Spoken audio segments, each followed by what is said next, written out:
I know we've only known each other for 4 weeks and 3 days, but to me, it seems like 9 weeks and 5 days.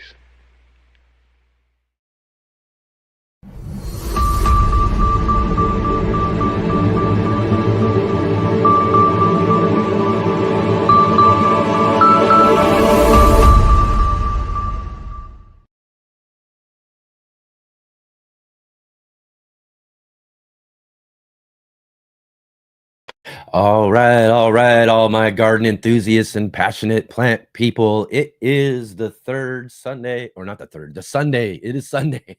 So it's time for the Sunday edition of Let's Get Growing, and we've got a great show for you ahead today. Just here a little bit later in the show, we've got our good friends Christopher Brandsdal joining us from the mountains of Norway, and our good friend Khang Starr from the Lone Star State of Texas joining with us today for a fun gardening roundtable conversation. Catch up with what our good friends got growing on in their gardens this year. And definitely, if you all are joining us right now, let's go ahead and click that like button, hit the thumbs up, and click the subscribe button as well too if you haven't subscribed yet. Hit the bell notification to be notified of all of our upcoming shows and videos and all of that here on the Urban Gardener channel, as well as share with all your friends. Let them know about the Let's Get Growing show here every Saturday and Sunday, 11 a.m. Pacific time, 2 p.m. Eastern, and 7 p.m. for all of you joining us over there in the UK as well. Bright and early for everyone over there in Australia as well. I know we got a couple who join with us over there too as well. So thank you all so much for being here today. And a big, huge shout out also to all of you who are joining us on the replay. Thank you so much for taking your time to join with us here on the show. Definitely drop into the comments section. Let me know you're here. Let me know what you got growing on. And, just drop in and say hi, if anything else. But I'd love to hear from all of you who are watching the show. So definitely drop into those comments below. Thank you so much for doing that. And if you do have any questions for us here today while we are live on the show and you're joining with us live, drop those into our chat there and let us know. If you can, put those in big, bold, capital letters too, all the questions there, so I can see the questions from the conversation, be able to get those set aside for our conversation and make sure we get those questions asked of our guests here a little bit later on in the show. So definitely drop in there. And if anything else too as well, drop in and say hi in the chat as well, especially all of those of you with smaller channels and small garden channels and Instagrams and all that sort of stuff. If you want to shout out, drop into the comments there. We'll make sure we can get a link to your channel and make sure we can give you a nice proper shout out here on the Let's Get Growing show. Awesome. And then definitely follow all of our links down below as well to all of the other social media and our guests too. Definitely drop by and go say hi to our guests, show them some support, let them know that you saw them here on the Let's Get Growing show. Right on, everybody. Again, thank you all so much for being here. Really great to have you here on our Sunday edition of the show. We've got lots growing on here today. I've got lots growing on out in out in my garden.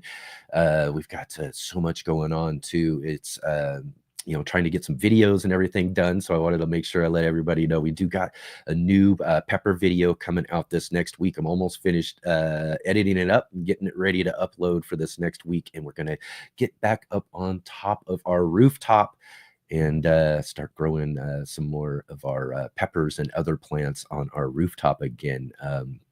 We haven't been able to do that for a while. Our where I lived, the ownership of where I lived here before, for many years. I don't know. They let me grow up there for so long. I probably grew up there 5 or 6 years, and then after a while, I think they just finally discovered. They must not have known I was doing it, but when they discovered it, they said, "Oh no, you got to get that down from there." And so we haven't been able to grow up on our rooftop, which I think is just an amazing space to get some really great full sun for a lot of our garden plants. And you can get some containers up on there and do all of that sort of stuff, and grow some really awesome plants and food up in these really cool spaces if you have them.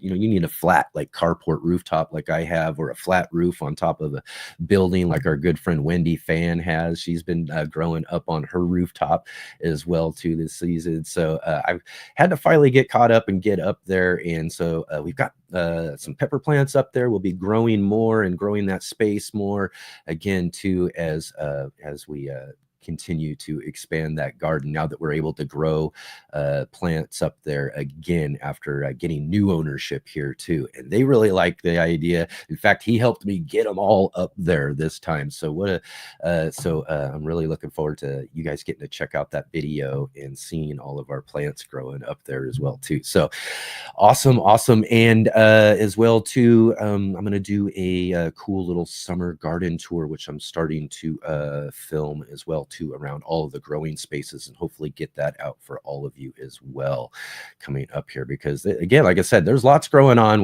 Right now though, I'm really trying to get through all of this summer heat. We're bearing down through another really hot weekend here of 100+ degree temperatures. I think we're going to be up over 100 again today. We have been, I think, over the last couple of days now too. So just trying to get these plants right now through the heat. But so far everything's been growing pretty well. Some things maybe not as much as others, but that's to be expected in any garden where we're growing as much as we're growing. So again, it'd be really great to get you guys caught up and let you guys check out what we've got growing on in the garden. So I'm gonna hopefully get that out again too, coming up here this next week as well too. All right. And right at the top of the show, also, I did want to mention here that on our Saturday shows, we usually have on our breaks our good friend Sarah from Sarah's Seed Shop. She does a garden trivia segment for us on our Saturday show for her seed store that she started up here a couple of years ago called Sarah's Seed Shop. Well, unfortunately, Sarah is going to be closing her shop down now, and we don't know necessarily whether or not Sarah is going to continue to do trivia for us quite yet. We're still trying to figure that out right now, but she is closing shop down and is having a really great sale on all of her remaining seeds that she has over there at Sarah's Seed Shop.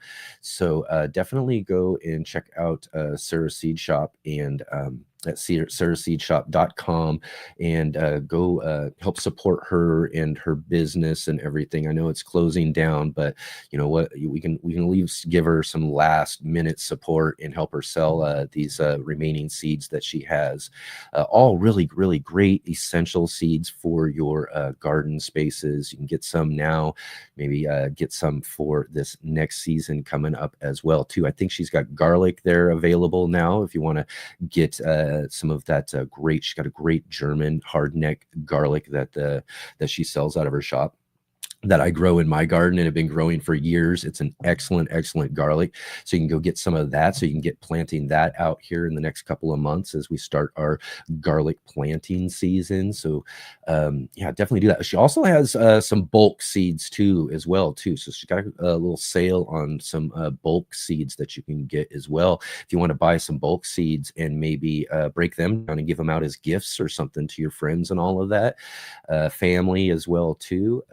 Holidays are coming up here in just a few months as well too, so maybe that might be a good idea to get a good deal on some bulk seeds and give those out as some gifts. But definitely go and check out Sarah's Seed Shop there, and let's help her sell out that store as she's closing down. And we'll hopefully find out here and update you guys soon here in an upcoming show in the next week or two about the future of Sarah's trivia on the show as well too, because we really do enjoy her contributions to the show.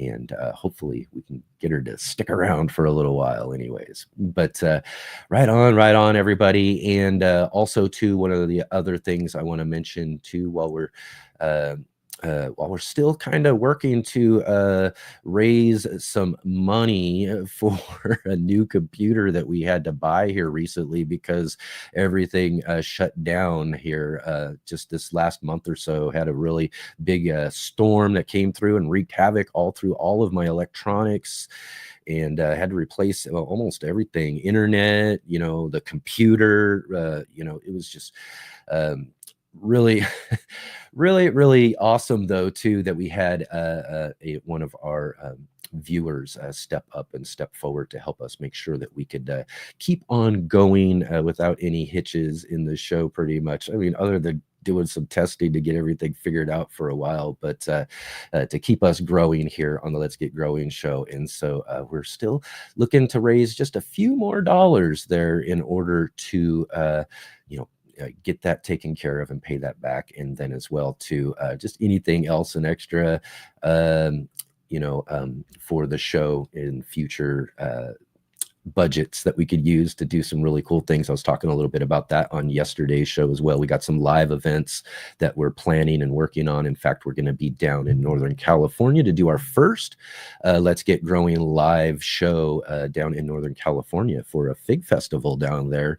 So that's going to be really fun and a fun test for us to see how well we could do on these live shows. But yeah, we'll be continuing also to raise money and all of that as well too in future shows and throughout upcoming seasons and all of that as well too, to be able to fund some really cool fun things that we want to be able to do here on the show. And we appreciate all of your support for helping us to be able to do that. And again too, we got links down below in the description for all of our direct funding, direct donations to apps like Cash App and Venmo and PayPal and those sort of things.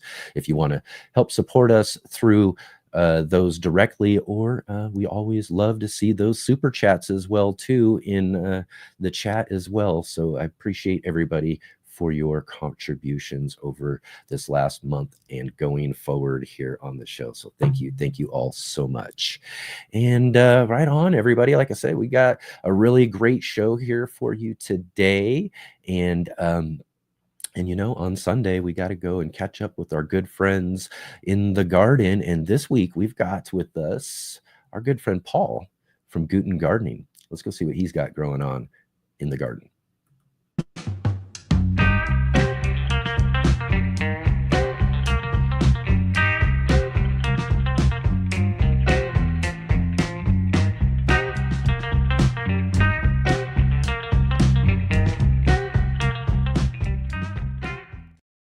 Well, hello, Let's Get Growing community.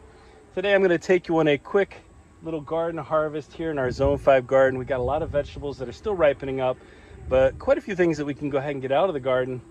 Plus, I need something for dinner tonight. So let's get started. One of the cool things about harvesting right now is that I've got some of my vegetables that aren't there yet, but that are obviously going to turn. This is this is my Guten Gardening Big Reds. Again, I have no idea what variety it actually was, but I've got tomatoes on here that are multiple pounds, but they're not ready yet. They're still green. This one looks like it got a little bit of attacking happening there, but this is loaded down. And then right next door, I have some that are starting to blush. I could pick this and bring it inside if I wanted to, but I'm going to let it ripen right there on the vine. And then right next door to both of those, I've got some Roma tomatoes that some of them are ripe and ready to pick, and some of them are not quite there yet. But you're going to see that throughout the garden. Varieties that are side by side, but at different states along the way. And I'd say that's super important because I cannot harvest everything all at the same time. There's just no way. And even if I get out here on a regular basis, I'm still going to get some of these that are splitting, falling off. I mean, that happens no matter what. But I will say this year, my tomatoes, I think we're gonna have massive production of tomatoes this season. Oh man, I seem to have made an error in not coming back to harvest this cauliflower. There's frass. Well, I don't know. I think it's frass all over it, but it's massive and I'm just gonna get it washed off. But let's take a look. Let's get it out of here. I did the cutting, doing this one-handed. Wow. You know what? There's a little bit of discoloration. You know, I'm gonna definitely, as I said, have to soak it, etc. But that is a massive head of cauliflower. It's huge. Look at the conglomeration here of my tomatoes overlapping into my beans. And these are butter beans. I'm trying to see, we have to have someone here. Butter beans are kind of lima bean. All right, I got this one open. I'm trying to do this one-handed. A little bit of a challenge there. I think I'm gonna let these go a little bit longer, but look at those limas. Look at those butter beans. Don't they look delicious? Absolutely. It does look like a couple of pole beans grew up in here too. Those must have volunteered from last season. I did have some pole beans around last season as well. And I didn't plant any cherry tomatoes in here, so this is one that I just let come in from last season. I think we're gonna have, these are a little bit on the bigger side. I'm gonna have to have a little break here for some garden candy. Folks, you gotta know my rules. If I'm gonna harvest and there's garden candy available, there's garden candy gonna be consumed.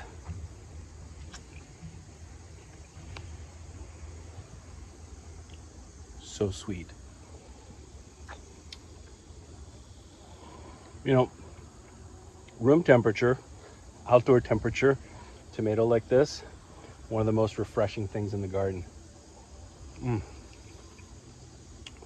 Let's get some of our cucumbers. Our punakiras are still doing really well. I mean, pretty loaded down. You see the unripe one. Here, let me move the leaf. You can see the unripe one, and then the ripe punakira right behind it. There's actually, look at that beautiful, well, I think it's beautiful, especially the taste of it. That beautiful punakira. And then here is another one, and I know I've got a couple more on here. Again, this one, this particular variety this season, here we go, there's another one, has produced really well. I've been able to harvest quite a few off of here. And I did a little taste test video where I sampled these in their mature form, and I tried them when they were young. They had kind of that bright yellow color, and I have to say, delicious all the way around. Just looking around in here, this jumbled up mess, and see if I missed any. And I think I got all the ones that are on there right now, because this one hasn't browned up yet. Oh, here's one of the, see, you see how it's hidden down in here? This is the market more. It's too big. Actually, I'm just gonna leave it on there, but it's so well hidden. You gotta come out and check these regularly, or you'll deal with what I'm dealing with right now. The cucumber I'm not gonna eat, but I'm gonna save for seeds. These are our ox heart, our pink ox heart back in here that aren't ripened up yet. You can see that unique shape of the tomato, kind of heart shaped. I do see some orange, which happens to be my favorite. Oh, happens to be my favorite color of our cherry tomatoes. I love orange tomatoes.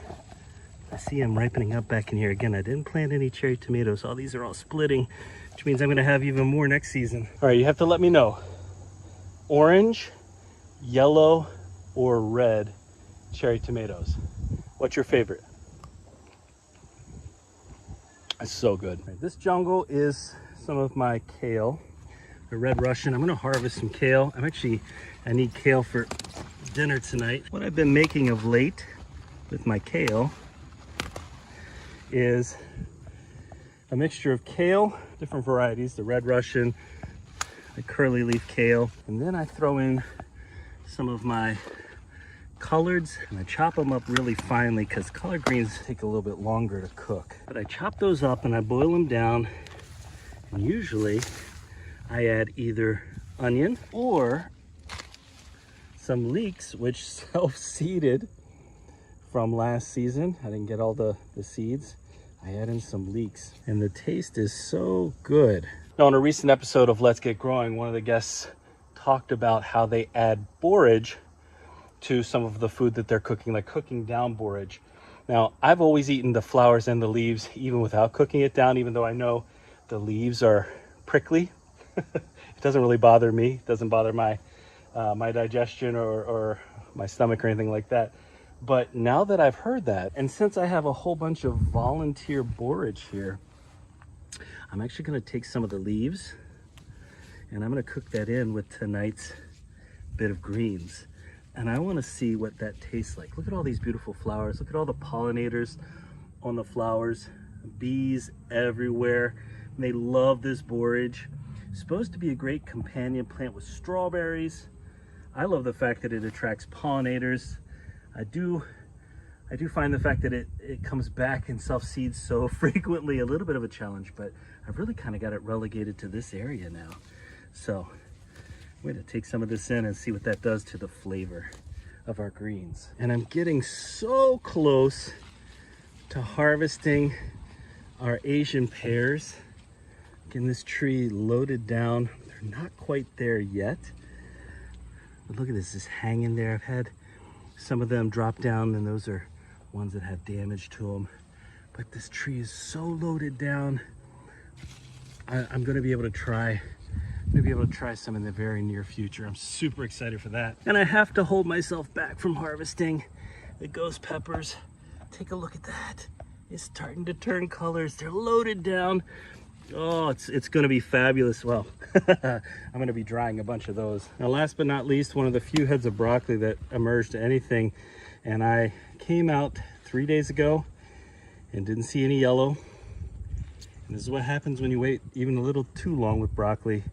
It has, I mean, it's not a massive head anyway, but it's starting to go to seed, but I'm gonna eat this quickly so I don't have to have it go to waste. I've got plenty more that I need to harvest out here, along with a few things. These are my fall potatoes and sweet potatoes, and this whole bed of fall potatoes where my garlic once was.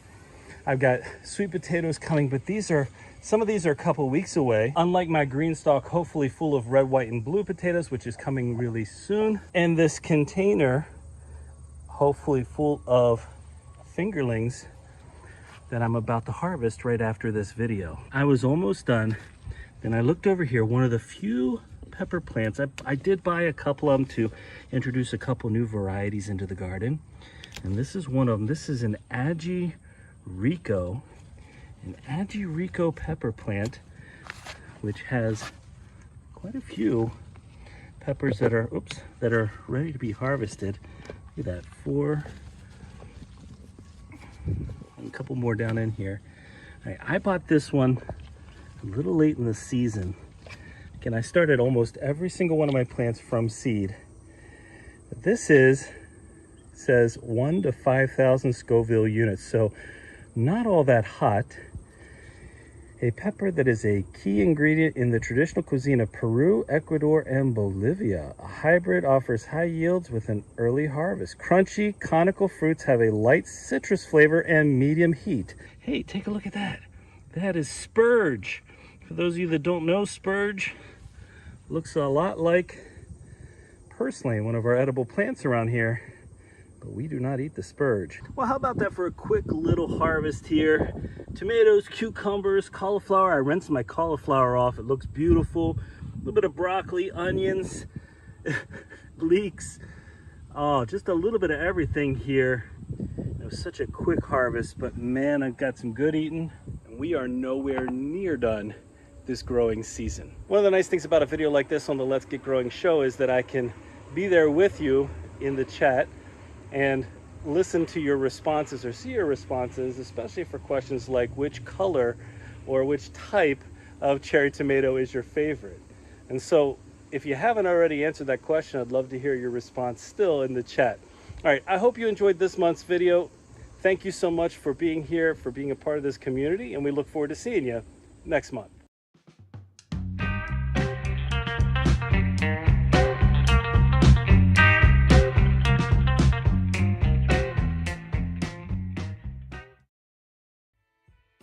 Hey gardeners, thanks for tuning in to our show today. We'll be right back at it here in just a moment. I just wanted to take a second here to highlight our regular videos and features here on the Urban Gardener channel. Our weekly garden journals,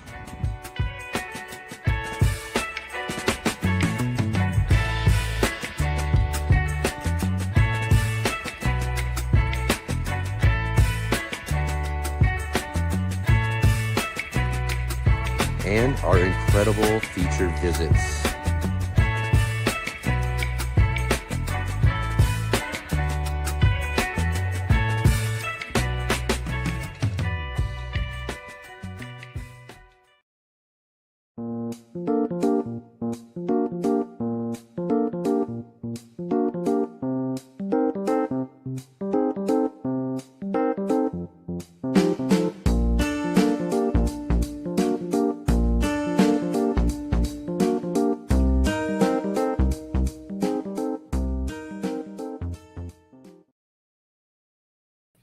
Oh. All right. Excellent. Thank you so much, Paul, for bringing us our In the Garden segment this week. What a great look around at all of the different things that you're harvesting out of your garden.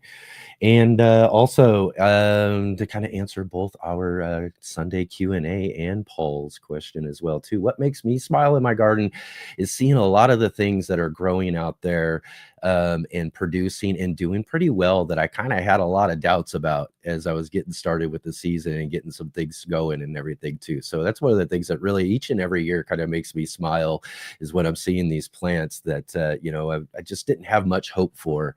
When I got them going and seeing what they're doing and growing and producing and all of that as well too. We have one of them, I think that's really, I was just out earlier looking at and checking out and was actually really making me smile, is these dwarf tomato plants I've got growing. We've grown a couple different varieties. Last year we had one that produced kind of more of an orange, like a really orange cherry tomato. Those were pretty good. I've had also some really great like yellow tomatoes and cherries that are really great. But when it comes down to it, every one of the ones that I just really, really love and enjoy the most are red cherry tomatoes. And that was the case with these micro dwarfs that we're growing this year. I've got this really cool setup. We're growing a whole bunch of them and they're producing like crazy right now and still putting off a lot more new fruit and everything. So, and I was just out there, snacking on a few of them earlier, and they are just really, really delicious as well too. So I'd have to say that the red ones are kind of the ones that I am enjoying the most, at least right now out of the garden for sure. And again, thank you, Paul, for your In the Garden segment again this week. So awesome to have you here with us. Excellent. And let's jump in real quick here before we get going. I want to make sure I say hi to everybody here. First off, let's say hi to our good friend Jay Dixon, joining us from Huron County, Midwestern Ontario, Canada. Thank you for joining us. Keep an eye out there. You already see Jay dropping in all those links. And if you have any small channels or anything out there, definitely mention it. And Jay will get us a link for a shout out for you as well too. And of course, Guten Gardening in the conversation. Thank you. And our good friend Adam Burley, our other moderator, joining us from right up the road here in Southern Oregon. Thank you very much, Adam, for being here. And of course, we got our good friend Rick joining us all the way from Australia, bright and early from the future. Thank you, Rick, for being here. MKP says, well, it sure has been a very interesting summer. Hopefully it will be better next year. Oh, no. I hope things aren't going too terribly awful for this season. But again, too, I've had them myself. I know what it's like. And that's the one great thing about gardening and growing and all of that, is that we do have next year for sure. And see Christopher in the conversation. Awesome. We'll have him here in just 1 minute or two here.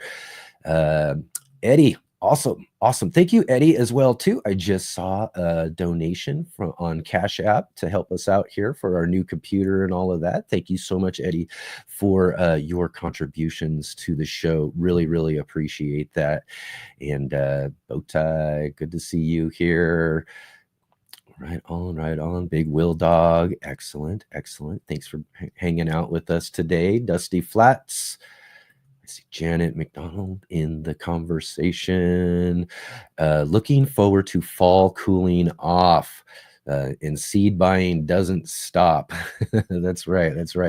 Always always some good things out there to go and get and for your gardens as far as seeds.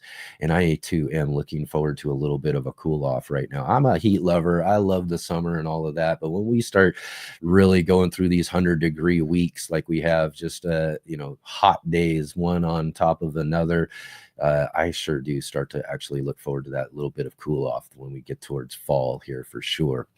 And Shawnee, thank you for joining us today. And Shawnee says, out in the garden today and lots of videos filmed for updates. So right on, right on. Go check out Shawnee Grows for some updates in her garden as well too.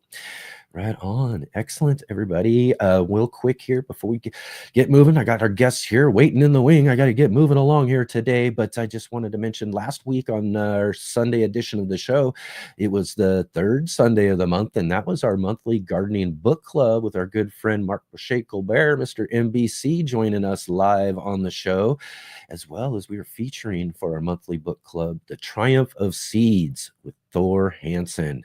Man, what a great book this was. This is just a really awesome book, some really amazing storytelling about the history and evolution of seeds and all of that. Thor, just a massive amount of knowledge, and like I said, just the way he weaves in some of these historical stories and just created just a really awesome tale of seeds that you'll definitely want to go and check out, and go check out that book, as well as our conversation with Thor on last Sunday edition of the show.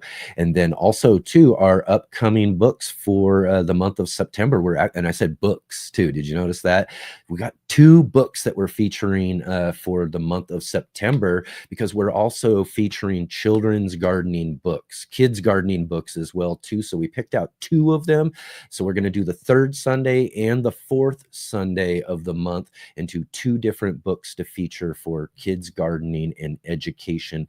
On the 3rd Sunday, we're going to feature See Marcus Grow by Marcus Bridgewater. So we're going to talk about sharing gardening with our young kids and bringing them up and raising them around the garden and all of that with Marcus and his really cool little book, See Marcus Grow, which will be basically my granddaughter's very first gardening book too. So I'm looking forward to the conversation with Marcus about See Marcus Grows. And then for a little bit older kids, on the 4th Sunday of the month, we've got Dr. Vikram Baliga joining with us here to talk about plants to the rescue and talk about growing and gardening and our relationship with plants in the environment and all of that as well too.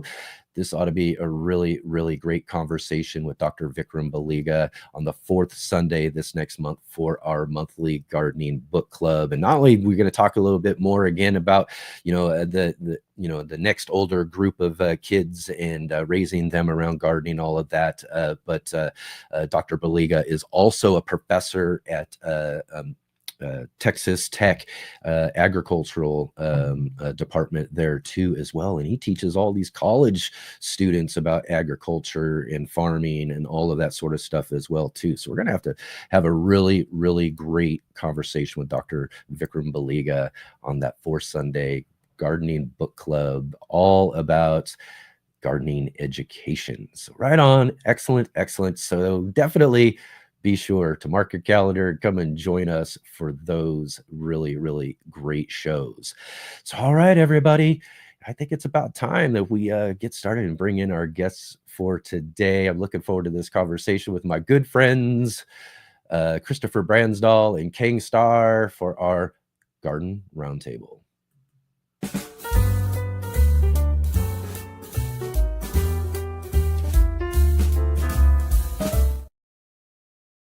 All right. Let's welcome to the show our good friends. Oh, wait a minute. I got to do this. I'm so sorry. Our good friends, Christopher Brandsdal and, Hello. and our good friend, Khang Starr. Hey, guys. How are you doing today? Everything going okay? We got Khang maybe muted out maybe. Can I hear you, Christopher? Hopefully. Okay, good. I hear you. Yeah. I'm not sure. I think Khang, we got a mute somewhere on there. Right on. Anyways, how we doing today, Chris? How things going? Perfect. Can you hear me now? Perfect. Good day. Yes. There we go. All It's right. a good day. Yeah. Excellent. Right on. Excellent. So Chris, how I got things? some stuff to show you, buddy. Oh my, yeah, I saw that. I'm looking forward to seeing what you guys got growing on there today. Before we get going here, for anybody who might be new to the show or just meeting you guys, let's give you guys a real quick minute here, just to introduce yourselves to everybody. And let's start with Christopher over here. Yeah. So I'm Christopher, gardening gnome in Norway. Yes. I do indoor gardening, outdoor gardening, whatever gardening, as long as time and wife and family permits. Oh, yes, right. You gotta definitely have the time, right? Such a busy schedule. I'm sure that's the same case for you too, right, Khang? Yep, absolutely. Khang Starr here. I have a Khang Starr YouTube channel. Please check it out. Mostly, I'm known as the pepper guy, but I do a lot of hydroponic, microgreens, fruit trees, basically anything garden related. So yeah. Yeah, excellent. Yeah, definitely. If you guys haven't checked out any of these guys' channels, definitely do so. I've got links right down in the description below for you guys to check those out. Awesome. So let's dig right in here. It's been a little while since we've seen you guys and been able to talk about how things are growing on. And is, for me, as I was just mentioning to everybody, it's, midsummer, and I'm sure you can really feel me here too, Khang. It's hot. It's burning up around here. I'm just out there trying to keep plants alive and all of that right now through all of this heat and everything too. So sure that's pretty much a similar case for you as well. How things growing on down there in your garden, Khang? Everything's great. I see Chris shaking his head because we're like on the side of the world, But you're right, Enoch. Man, this year has been great. We have consistent rain throughout the year, and so no complaints there. Grass growing like crazy. The trees are taking off.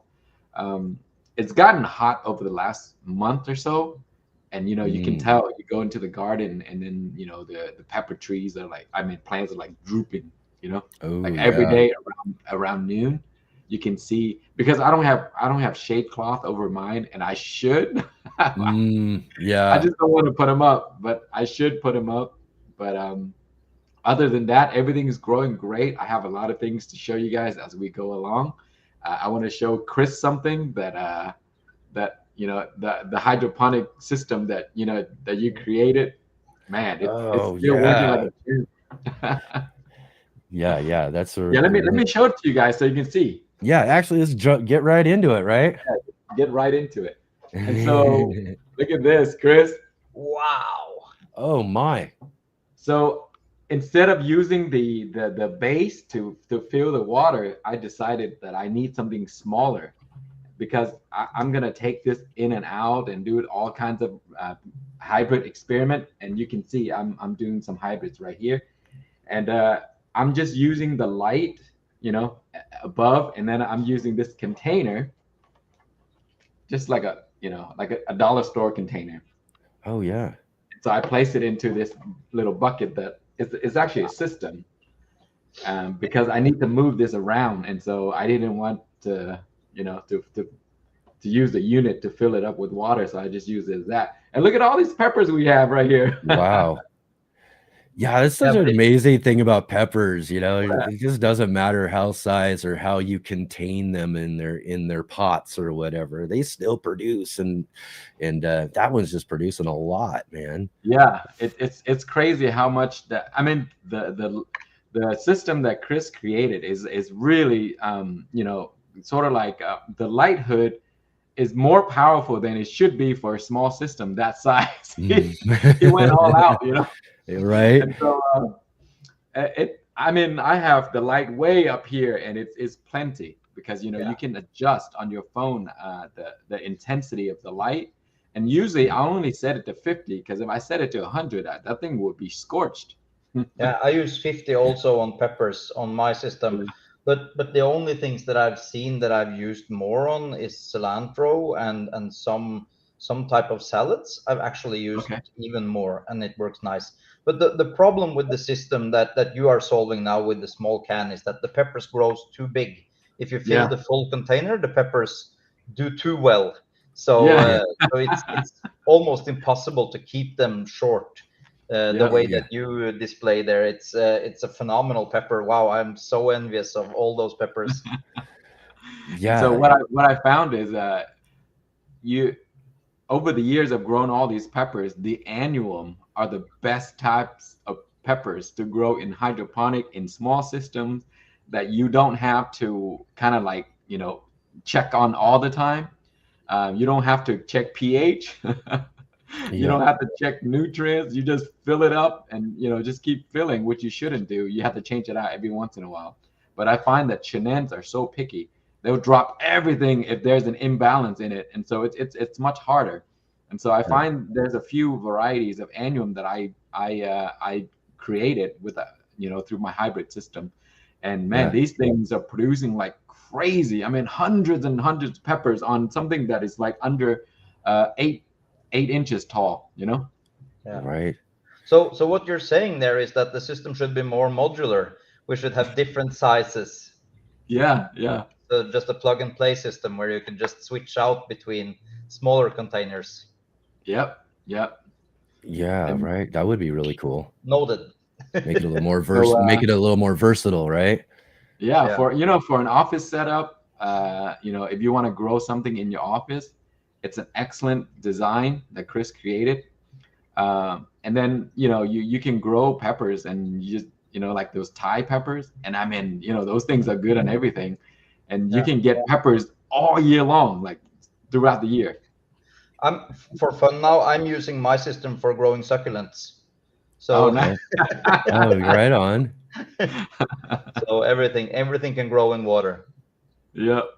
It's amazing. Yeah. I didn't realize that, but because we tend to think like succulents are desert plants. They don't need a lot of water. They can't grow in water. Yeah. I grew an aloe in hydroponic, and it grew. I'm like, that's crazy. How is it possible? Aloes don't like a lot of water. Yeah. When you You were can sharing grow that it. with us. When you were sharing that with us before, I couldn't believe it when you were talking about being able to do that and having success with that and everything. And I think if I was to give succulents another try, I think that's probably what I would have to do, is just go that route and see if I can find any success with it. Because I'm telling you, I kill every single succulent that comes across. I either, again too, it's what is the right amount of water, right? Because they're a Care too dry much for plant, and them. if you got them in soil, yeah, and then I'll care not enough for them, and then they die as well too. I can't find that happy medium. I have one succulent that you cannot kill. Yeah, I should send you some. I mean, I know these for things sure. they're called ghost plants, the ghost succulents. Oh, really? And they grow amazing. They can grow really long, and you can put them over the pot, and they look really, really nice. And then every once in a while, I'll walk by and I'll kick the pot, and then all these leaves would fall. I knocked it over, and then I'll just leave the leaves there, and then the leaves grow. And Right. I mean, even in like 100 degrees weather in Texas, it falls onto the concrete, and I mean the concrete is hot enough to like cook eggs on it, Right. and it grows. It just It keeps grows on into going these no matter what, huh? no matter what. And then last year I definitely what I wanna posted to eat. Chris. Chris, remember the suckling that was frozen in a pot when we had this snowstorm? Yeah. The whole thing was covered in ice, and the ice melted, and it came right back. Nothing happened to it. So heat won't kill it, cold won't kill it, not enough water won't kill it, too much water might kill it. That might be the one.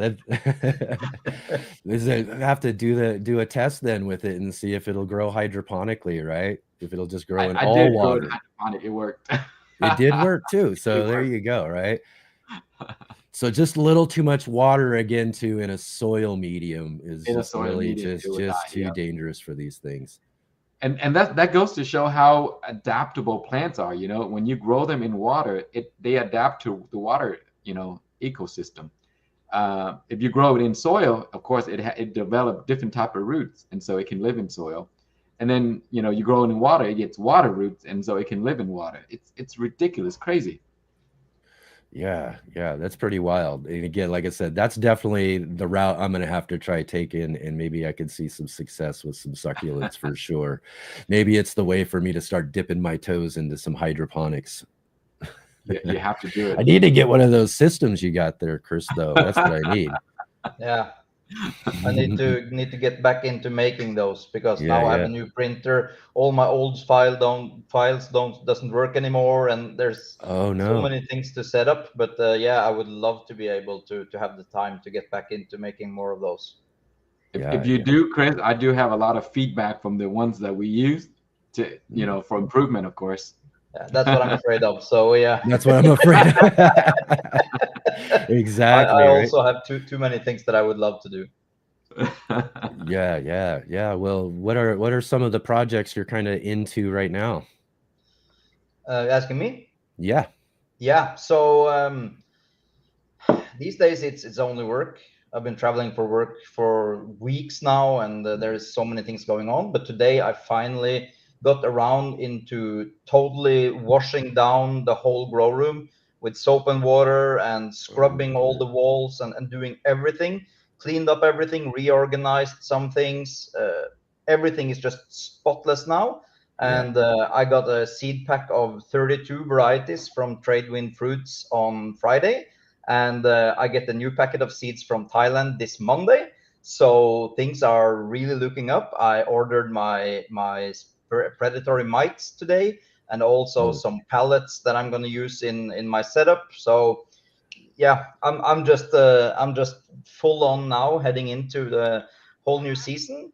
And now my grow room has been shut down for, I think, 3 months now, at least, or something like that, to get rid of the spider mite problem. And I had some surviving plants, like my citrus tree and my avocado tree that I have here. And these are going back into, but they are quarantining now down in my office. The only thing in the grow room right now is my banana starts. They are like this big now. So what I did, I had this, I saw a question also from Adam about my bananas. So what happened? They grew to the ceiling again, as they always do. And I got the problem with spider mites on all my plants. So I figured I just needed to get rid of everything. So I chopped them off by the soil. And I digged up the whole, and the stem was like this on the plants. They were huge, and I had to use a saw to cut them down. My knife didn't go through them. So yeah, I cut them down, and I dug up the whole root ball, and I found some starting plants that were coming out. The pups were coming out from the root system, and I cut those off, the ones that had a little bit of a root development. And I washed them thoroughly, rinsed them out, and I put them in plastic bags covered in soil, and I left it there for 3-4 weeks at least. And then I took them out again, washed them thoroughly, and planted them. So fingers crossed, there's no problem with spider mites on those. I think I've never been more thorough before, but now I think I have 15 bananas popping up, and I have 15. I have 4 varieties. So it's going to be banana palooza this whole winter also. And I just can't wait. So I'm just trying to hold them back now until I'm finally ready to say let's go. And then I'm gonna pot them in huge boxes this first time, because I underestimated the growth rate last spring. So yeah, they grow so fast. It's just not fun, and they drink so many liters of water every single day. So yeah, but I'm all in now. And also I have all my hydroponic fittings. I'm gonna start with hydroponic, like my avocado here is gonna be transplanted. I have my coffee over there, and some other things also. So everything is going into hydro in the beginning of the season now. So I'm gonna start filming as soon as I just get a free time on an evening, and I'm gonna start filming the hydroponic setup that I'm gonna be making. And I might also live stream it because it's gonna take hours to set up the Oh, whole thing. So yeah. That'd live be nice. stream it. But Yeah. I just need to say I think it's I don't like your attitudes when I come in here peacefully from Norway and I try to relax and I'm amongst friends and you talk about the summer is in full bloom now. We had 3 degrees yesterday. Oh Three my. degrees yesterday. So we are this close to frost at night now, Oh, and man. everything outside is getting brown and falling off, and yeah, it's not Yeah. summer. I knew that would get you. I knew that Yeah, would get you for sure. that's like the pinching the nerve. Yeah, exactly. You can for sure when you got to have a conversation with two people who have to endure such hot summers and everything, and you're all the Yeah. way up. You're all the way up there in those cool mountains in Norway. Yeah. At least you got some great views, Chris. Yeah, I wouldn't change, of course. I wouldn't switch, but yeah, it's boring to have such a short period. But also, oh, as we're speaking of projects, there's one thing also I need to talk about. I have Mhm. finally completed and have a working system now for my new greenhouse computer, the one that I've been working on for a year now, on and off. And it's working. It's sitting on the bench behind me, and it's to control all the ventilation and all the watering systems, temperatures. I have sensors that's just laying around in the greenhouse, taking temperature and sending to the main computer and everything. So I have all of that ready to go. So I feel like I'm gonna start with some things now in the autumn when I close down the greenhouse. But coming this spring, I'm gonna put everything in before the plants go in. And there's also some remodeling plans and maybe a change of the full greenhouse in the works. So yeah, Uh, there's things going on. yeah, definitely. And for sure, we'll definitely be looking forward to some videos or live streams and some new content coming out of all of these great projects, because really what you do is up there is just so fun and so interesting in your ability to grow, like I said, bananas and coffee plants and these sort of things, up there, as we say, in Norway too, through all of these sort of electronic things you do as well too, with all this sort of stuff. It's just so fun and interesting. So definitely looking forward to some new content on that. Yeah, I'm looking forward to make some content also. It's so much more time to just pick up the camera and do it, and you have to edit and everything, so you end up just fixing whatever. But yeah, I'm tired and bored of working all the time, and I really want to get more into gardening again. So yeah, most definitely. Right on. Let's see here. I got a question that came in just a little bit ago from Wickershire Project. Was asking, he says, Chris, but let's ask both of you guys here. What got you in trouble first with a love for gardening? What was the push? This is my love. He says, yeah, we're all passionate gardeners around here. What was it that really got you, let's say trouble, but what really got you going? What really pushed your gardening, passion? And let's start with you, Khang, real quick, and then we'll. Okay. I think it that wasn't too much of a push. I've always been into gardening because when I was younger, I lived with my grandparents on the farm. And so we grew all kinds of stuff, fruit trees, herbs, vegetables, like all kinds of stuff, and so that kind of stuck with me.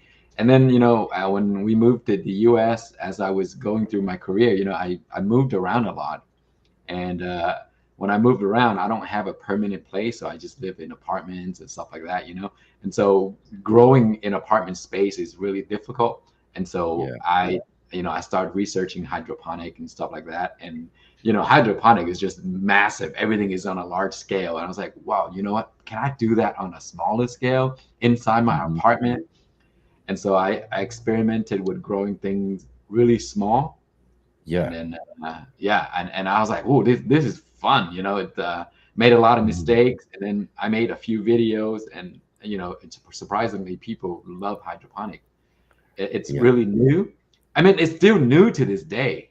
A lot of people still don't know about hydroponic, but you know, the foods are being grown in hydroponic worldwide, you know, and there's a lot of places that you may not think there's a building next door to you that you know, could be grown hydroponic, and that's the vegetables and stuff that you're getting from.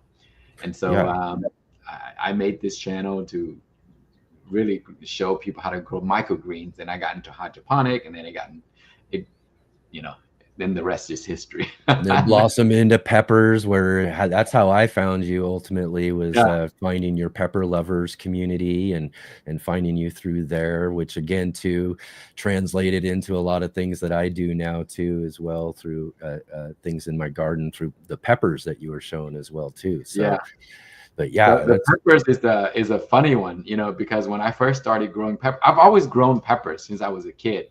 But you know, I started I forgot a long time ago, and then when I heard about the Carolina Reaper getting the record, you know, I wanted to order seeds and grow it in hydroponic. And so I got my first Carolina seeds. It didn't look anything like a Carolina Reaper, and when I grew it out, it was long.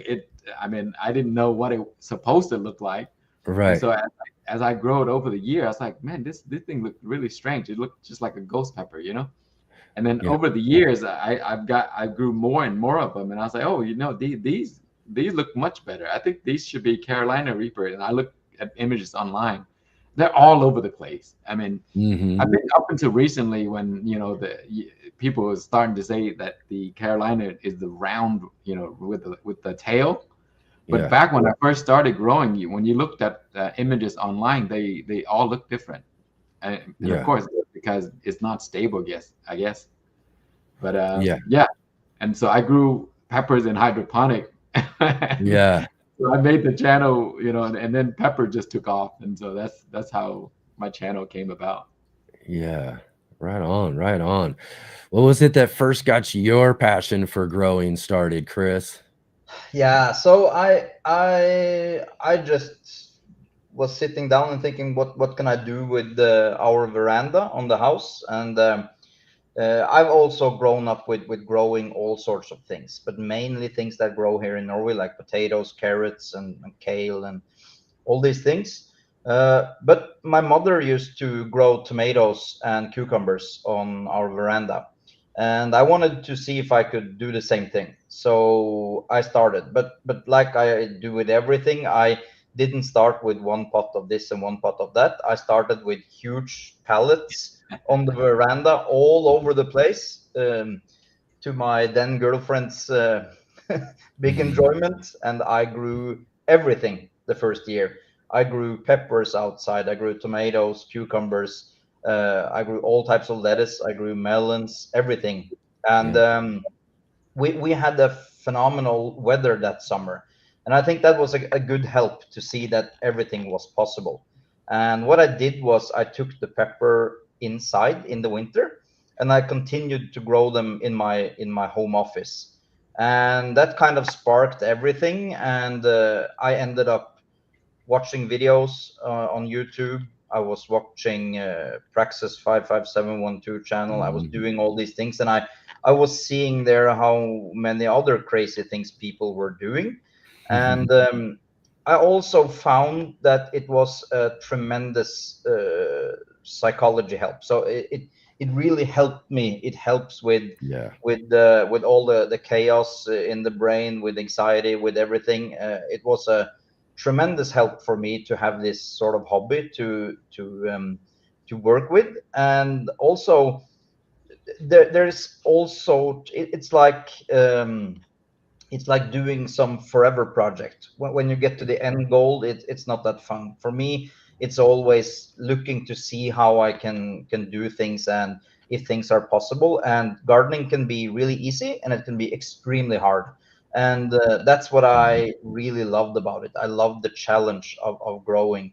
And I saw that I had some rough years in my brain, and tired of working, burned out from working. And going into the garden in summertime and also very fast getting into indoor gardening in wintertime, I saw that it helped tremendously to keep the focus on something else, and something that was, in my experience, really hard in the beginning. I wanted to replicate everything I saw online, which meant that I had to spend all my time in the garden and trying to figure out what to do.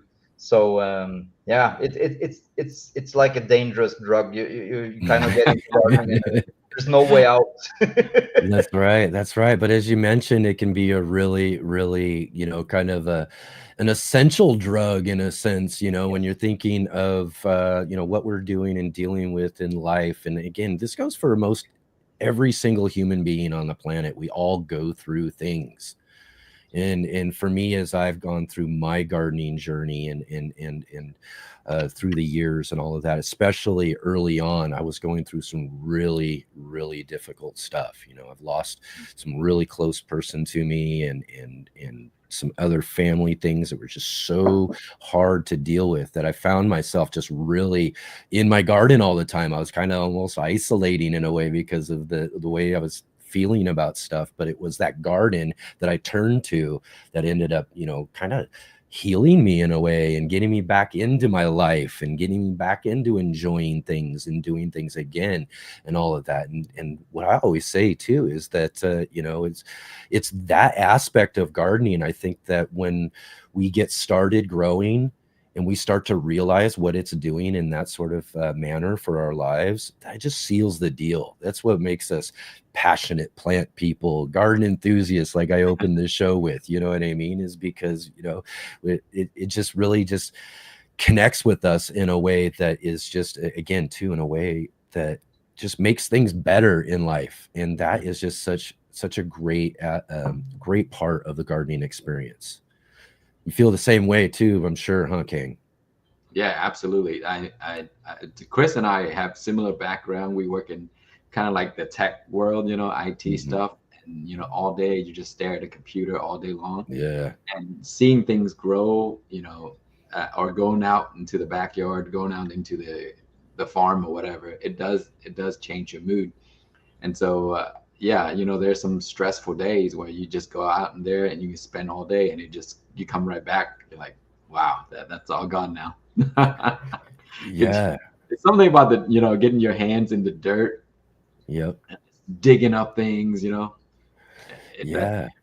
And like I said, and it's a different kind of work though, too, even, for me, when I was even early on in starting to garden and all that, I had a job that, I was running around, you know what I mean? The end of my day, I was like, oh, I'm worn out, you know what I mean? But I would still go into go into my garden, go and do things and all that sort of stuff. Cause it was just, it may have been some work, hauling some stuff around, or like I said, digging in the dirt or doing whatever sort of, extra effort that you're putting into your day. But in the garden, it just seems like a totally different kind of work. And you feel a little bit more relieved, even though you've put in some, some, I don't know, you say strenuous work hours or whatever in your garden. But, or as I get older too, my knees, I'll get down on there for some low stuff and have to try to get myself back up. And I'm like, oh, okay, yeah, let's get back up. But it's still, even at that, you know what I mean? I still find the gardening just so rewarding. It is. And I think, Yep. Go ahead, Chris. No, but I was going to say that gardening for me is like charging batteries, and I do it faster with gardening than I do with laying on the couch. It's just a quick charge to get back into the right mindset. And people always say that, oh, I don't have the energy to start doing gardening after work and everything, but that's what you should do. That's a good relief and a quick charge, I would say, for energy. Yeah, and what's another beautiful thing about gardening is you always grow too much of everything, and so everybody gets some. That's and right. So, for example, my yard, I grow a lot of fruit trees. I have like 4 pear trees, and I brought some to show you guys. Look at this. Wow. Oh wow, yeah. Wow. There's like hundreds of these on all the trees, and of course my family can't eat them all, and so my whole neighborhood gets some. my friends get some, people at work get some, and you know, and once they've gotten to try these, they're like, next year, can you give me more of these? I mean, Right. they because they're grown organically, right? I don't use any pesticide. I don't use any kind of those crazy fertilizer, and the fruit tastes so good. It's so sweet. It's like an apple filled with water that has sugar in it, you know, like brown sugar.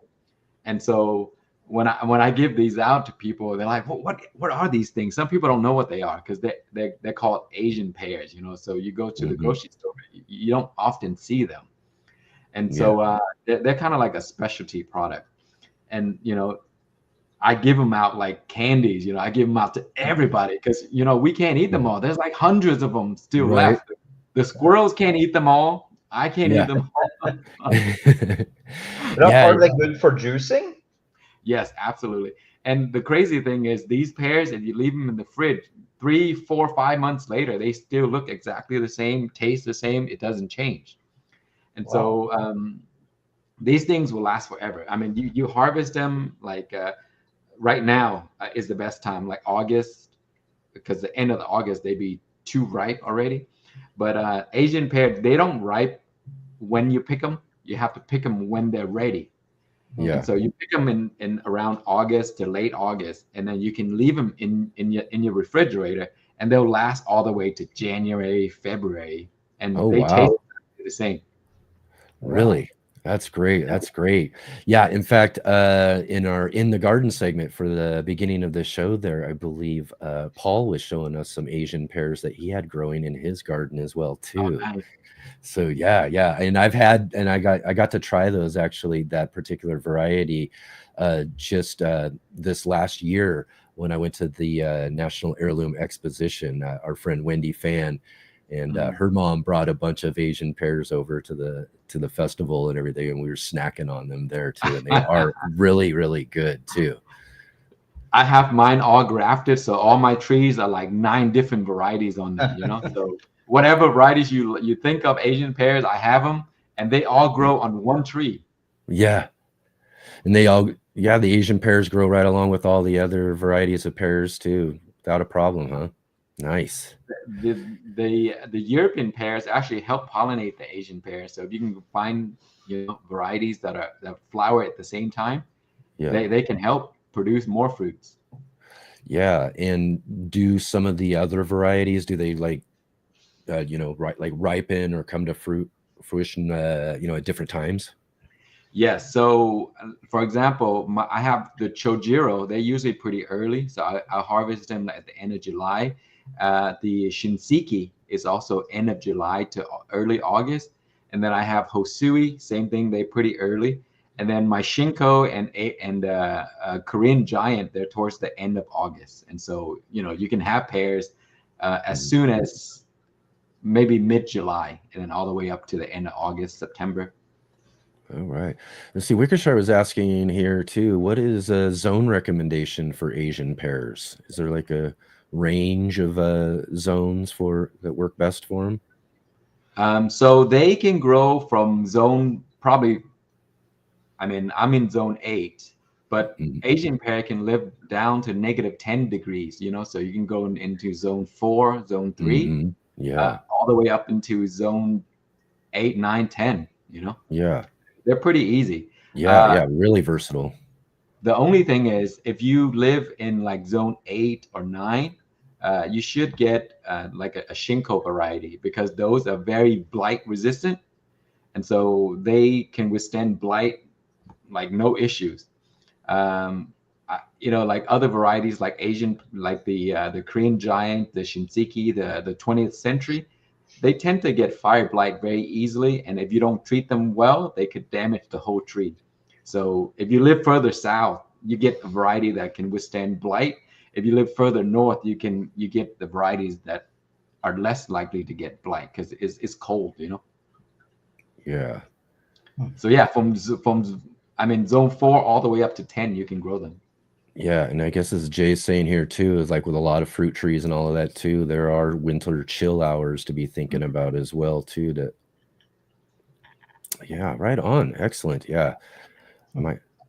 have to get some of those, or maybe get like a branch or something to put onto my pear tree, because I think that's going to be something that'll help it out in growing in the next coming seasons, as we've talked about before. But for me, though, this container pear tree that I've been waiting on producing fruit for several years now. I've had it and it hasn't done it. I've moved it around everywhere, but I think I finally found the right place in my back patio because it held on to fruit this year. Nice. And actually we had like well over like around, I don't know, I'd say for 15 fruit for like its first year of holding on to fruit. We had like 15 of them. And then it got knocked over in a storm that I had this last month or so. And about half of them came off. So we still got about 7 or so fruits left on it. And they're probably, I'd say, still another few weeks away from coming off the tree on that variety. But yeah, I'm really looking forward to it. Because it'll be my first pears out of the garden. How's your fig tree going? My figs?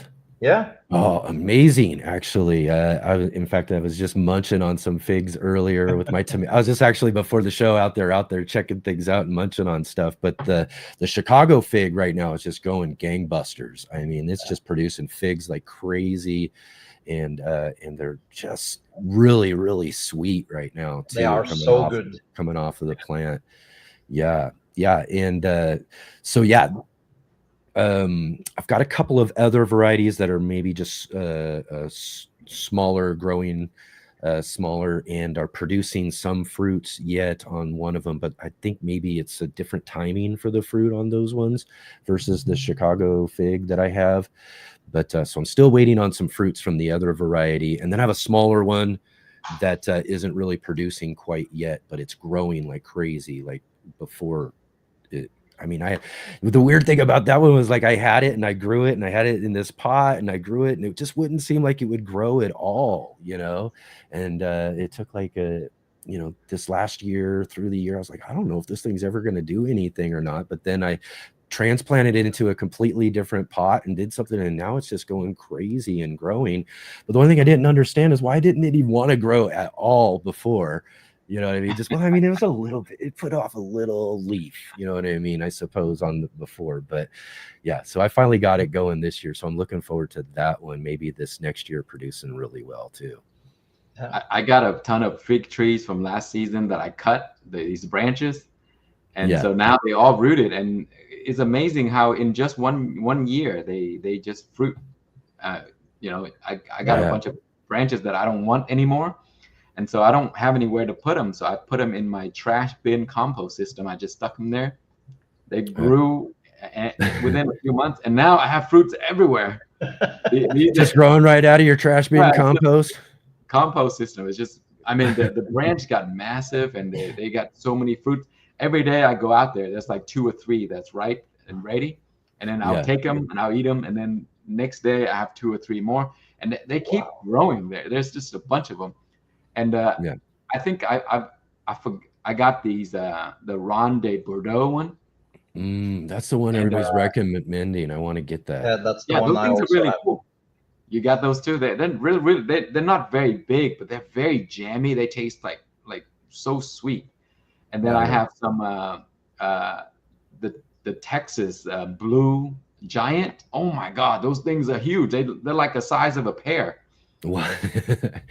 And I mean, they're massive. And those are probably the biggest ones that I've grown. They're just huge, and they taste very good too. And because they're so big, if you wait too long, they'll fall off because the weight would drag the whole thing down. Right. And they'll just fall to the ground, and so you have to come out and harvest them in time. And then I've got some LSU Gold that I just got like a little stick, and now it's like a massive tree. I mean, figs is one of those things. They're like peppers, there's so many different varieties, and they're so easy to grow. You just need a stick. You don't even have to do anything. Just plug them in the ground and they grew. Yeah. Sometimes I trim my fig and I just throw a whole bunch of branches into my compost, and then next year a whole bunch of trees starting to grow.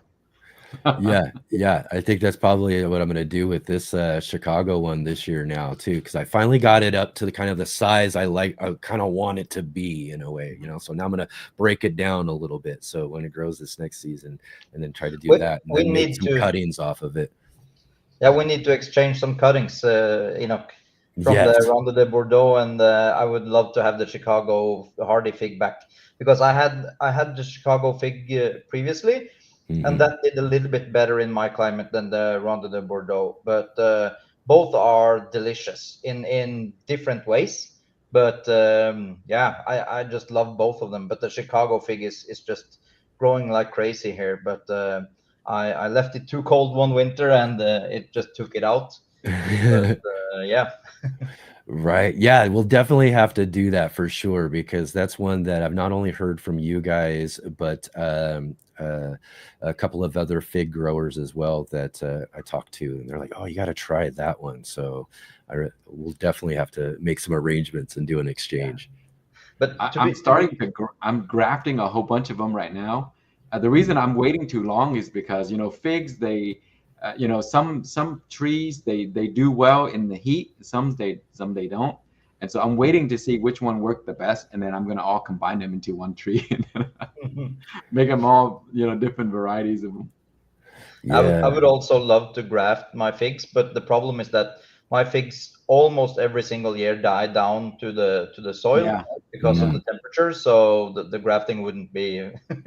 That's one wouldn't work. reason why I'm waiting, Chris. You make a great point. I'm waiting to see Yeah. which one would just not die in the wintertime, and Yeah. then those are the Yeah. ones that I'm gonna graft.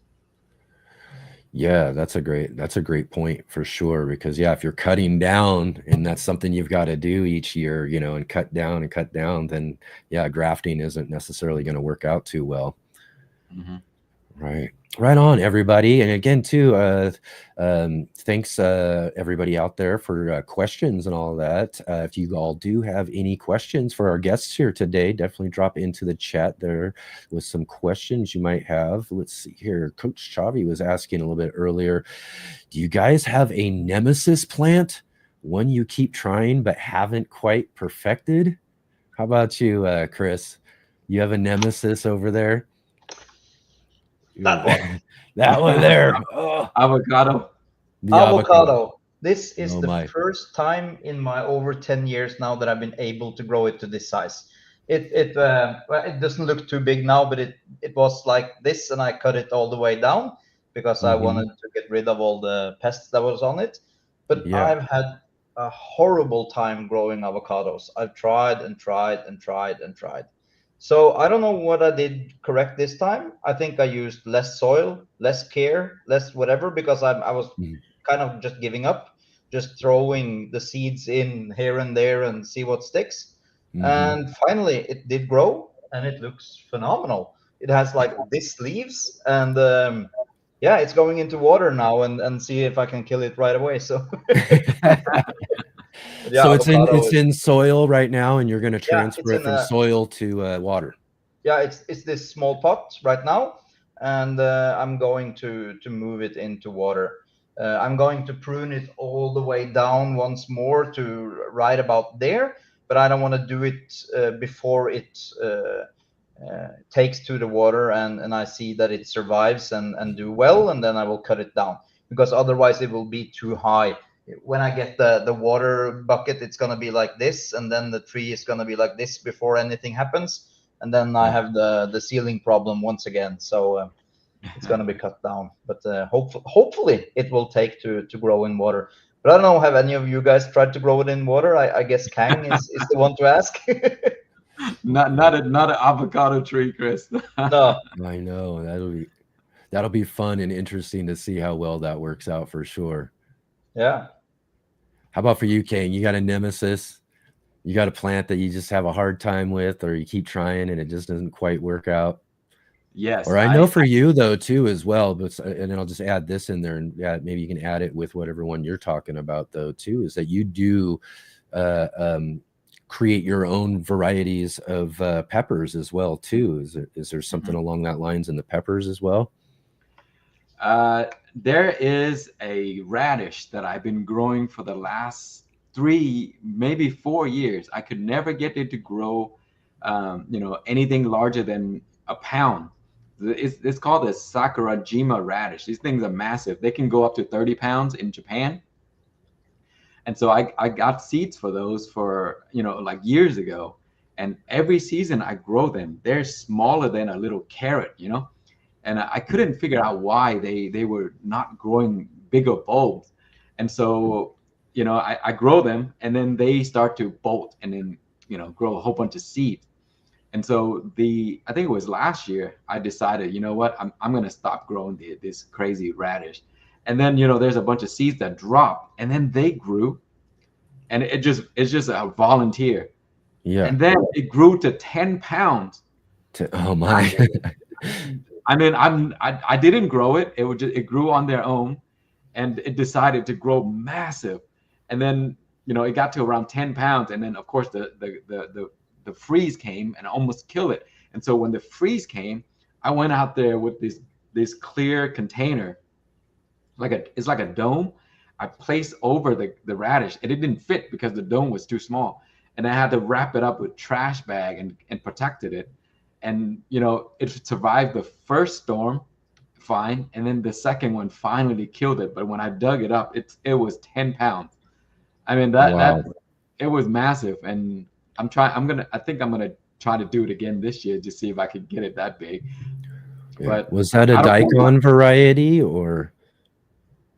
I think it might be a daikon variety. It's a Japanese Sakurajima radish. They usually grow in the volcano ashes because those have crazy, steroids, nutrients in there, and it's massive. It's huge. Wow. And you can actually go to the Sakurajima, like you can go there as a trip, and you can plant the radish and then go home and come back and harvest it later and get a picture taken with it. It is a huge thing.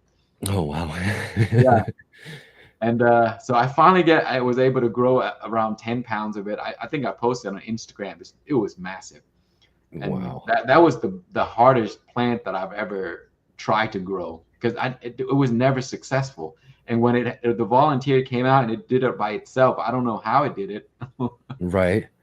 Yeah, they always seem to be able to do well on their own, right? Isn't that something? We get in the middle of it all and start messing things up for them, right? I was going to say, though, too, a few years ago, and I was wondering if it was a daikon variety. I grew just a regular old French breakfast radish variety a few years back, and I had one of the radishes I saved to grow seeds, because I'll save them to grow seeds, or actually what I'll do is I'll save a few of them so I can harvest little fresh seed pods. And so I'll do a bunch of harvesting and do that kind of like a crop of seed pods, and then I'll leave one usually just to finish up and go to seed that I can collect for either microgreens or growing for the next season. But I grew this French breakfast one, and it wouldn't go to seed. It was one of the ones I selected to go to seed, and it just wouldn't go to seed, and it wouldn't go to seed, and just kept getting bigger and bigger and bigger and bigger. And I mean, this thing was giant. I mean, giant, and just looked like it was rippled with muscles all over it. Like it was just ripping muscles out everywhere. And it was just one of the craziest things I'd ever seen, because it went through our nice hot summer and didn't go to seed at all. Wasn't pushed at all to go to seed. Went through the whole next winter, and it took till the next summer before it actually started pushing up the seed pods. I saved the seed, and all I got was regular old French breakfast from it, and nothing else did it. It didn't. I was like, oh, maybe I got something unique here. Let's save these genetics, And I grew them all out again the next year, and they all went to seed, did everything normal like before. And so I was like, oh man, I was hoping I had found something for sure. You could cut them up into slices and make bitter radish burgers or something like that. Yeah. It was too. When I pulled it, it was really woody for sure. It was pretty solid and really hollow too in the center of it. So it really pulled away from the center. It was so interesting. I never seen anything like that before. It was probably one of the most unique occurrences of a plant doing something like that in my garden that I've ever had. I grow a lot of French breakfast too, and if I wait too long, it gets exactly what you were saying. It's very tough, and it gets Yep. hollow on the inside. Mm-hmm. Yeah, I yeah. think with some of these, it's all about timing when watering, because a lot of these grow extremely fast over just a few days. And I think that if it has enough water for that period, you're most likely ending up with good results. But if there's a little bit of a dry day just for a few hours within those critical days, I think you can end up with big problems. And I Yeah. always hear people online talk about the radishes aren't growing, or things are, it's not bulbing up, it's not juicy, it's just woody, thin woody. But Yeah. I never have a problem with that, because I think we have so much moisture and there's so much water Yep. everywhere that I've never ever had a problem with radishes being not able to do both growing perfectly for eating and also for seed pods. But I think that's some of the advantages that my climate has over yours, Mhm. I guess, maybe. Yeah, definitely. And yeah, if you want juicy radishes, good amount of water, I mean, for those is definitely necessary, because they're going to take up plenty of it for their growth. And then, like you said, if they're not getting enough and they're not able to take up enough water, they're just going to start, again, too, that I think it's they're just starting to think, okay, well, wait a minute, I'm going to have to start producing seed here, because I'm not getting what I need to, fulfill its lifespan. And so it starts to get woody and probably getting ready to shoot up a seed stock at that point. But yeah, let's see It here. also needs the cooler temperature too. When I grow my radishes, Yep. it loves the cool temperature, and you're right, a lot of moisture. Yep. And so I grew these Korean radishes, because I make kimchi with them. And man, if you grow them at home, there's nothing better. It's Yeah. crazy. It's Wow. delicious. It's almost like a chili pepper. They're Yeah. so good and so tasty and so strong. Man, some good homemade kimchi sounds great. Ugh. Have you ever tried the rat tail radishes? Yes, These rat ones tail is are actually, really specifically grown for those seed pods too. Yeah. I grew the rat tails pretty often, because it's very common in our dishes. And so for these type of radish, you don't grow them for the bulbs, you grow them for the seed pods, and they taste pretty good.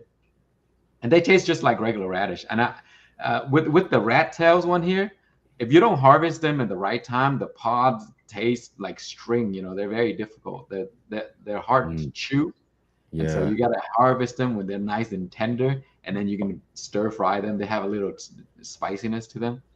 I think there's some that called rat tail. There's one that's called dragon tail. I'm not sure if they're the same thing or not, but I grew both of them. They taste exactly the same to me. Yeah, actually, I was actually thinking the same thing when I was reading that. I was like, I thought I heard of dragon tail, but maybe they're, again, too, they could be just names for different, that different folks have given them over time, I suppose. Yeah, I with a think so common too. name. Yeah. Yeah. Right on, right on. Again, thanks for the questions, everybody. If you do have any questions here, go ahead and drop those into the chat here for our discussion. Shawnee Groves was asking here just a few minutes ago. She says, let's play an imagination game. You're opening a U-Pick farm and selling a membership. What crops are you offering in your U-Pick farm? What crops would you offer over at your farm, Khang? For me, I would probably go with the fruits, the Asian pears. Those are really popular, and they actually have farms that you can go in there and you pick the fruit, they'll come out. Yep. Yeah, Exactly. And it's persimmons, Asian pears, and what else? Apples and stuff like that. But I grow both persimmons, Asian pear, and jujubes. Oh, Chris, I got a bag of jujubes that I harvested. Oh, I wanted to show you. yeah. These are the one that came on my farm. Wow. Nice. I got seeds for those on Friday. Did you? Yeah. You got, nice. So the kind that you should get seeds for, I mean, there's different varieties of these, right? But I've grown them all, and the best one is the GA866. This is the Lang right here. So how do you use them? You just eat them? Yeah. It's just like an apple. Mm-hmm. Yeah. Wow. And so we use them, we dry them. My parents, they love these. They dry them and they make dessert out of them. And also they make drinks out of them. And supposedly it helps you sleep. I don't know. Interesting. Yeah. But Have these a things few of here, those before bed. they don't care if it's cold. They don't care if it's hot. They don't care if it's no water. No bugs would eat them. No birds would eat them. And so when you grow them, they're the easiest fruit trees in the world to grow. But the problem is they might have offshoots that just disturb your ground. Like if you have at home, if you live like your backyard, they have these offshoots that could, if you leave them too long, they could tear up your mower. Oh, really? But how does it compare to figs for winter tolerant? How do they tolerate winter?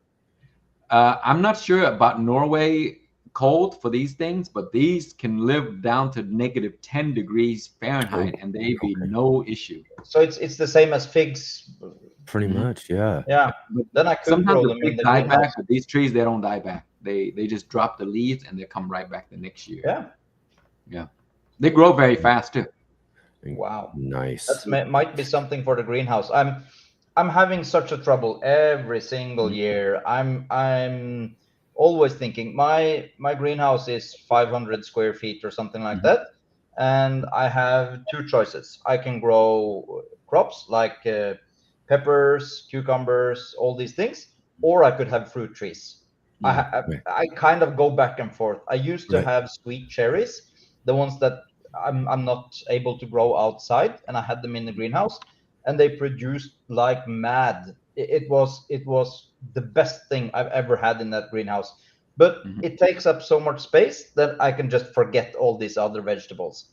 And I go back and forth because if I work with vegetables, then I can always do something else next year. But if I go the fruit tree route, then it's going to be hard to throw out everything again. I did cut down my sweet cherry trees, and it wasn't good. It was not a good feeling. But yeah, so I'm always thinking about maybe doing something with like the fruit you're talking about, and the of course the all other things that I'm thinking about that could grow in a greenhouse but not outside. So maybe I need to get another greenhouse just beside of it. Right now there you go, you need a second one for your climate, Chris. And if you have a greenhouse, I would probably go with a persimmon tree. That was the name that I didn't remember. Yeah, the persimmon is the one that I would love to grow. Oh my God, they are so sweet. They're so good, and it's the best fruit I get at the store. Yeah.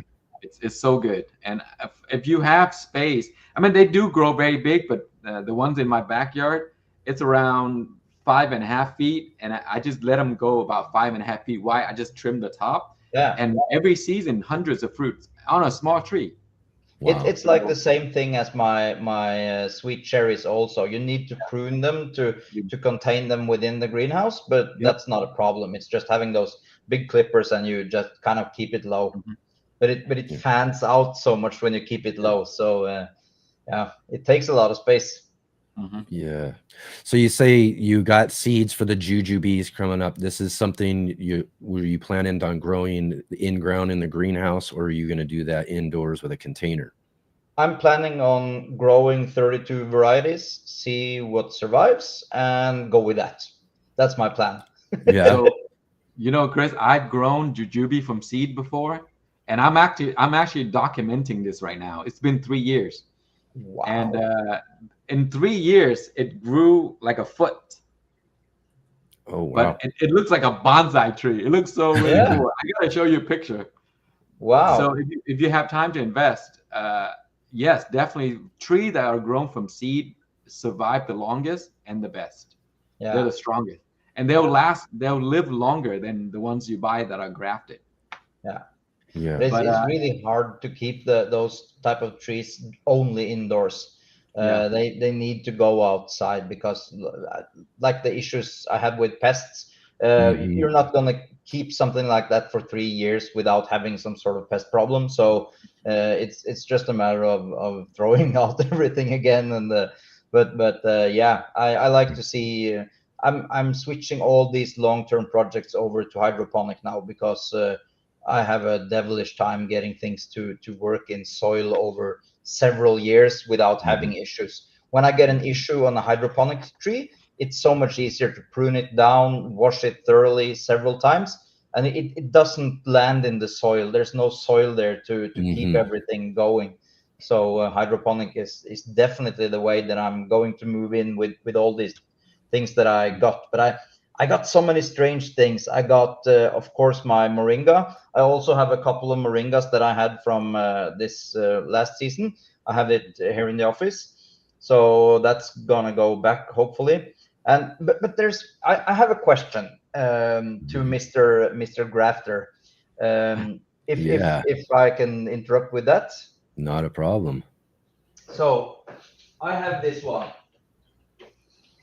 This is used to be my lemon tree, and as you can see, it's cut down here. Because this is like everything else that you buy at the store, big and beautiful. It's a graft. Of course, I knew that from before, but I had it big and it was nice, grew perfect, had a ton of spider mites on it, severe problem. Ended up losing the lemon part of it. It just died back to the graft. So I thought, okay, let's cut it down. Let's let it see if I can grow it back, and it did, and it grew back very nice. It's doing phenomenally now, and it's I think it's called a trifoliage, trifoliage something like this. Yeah.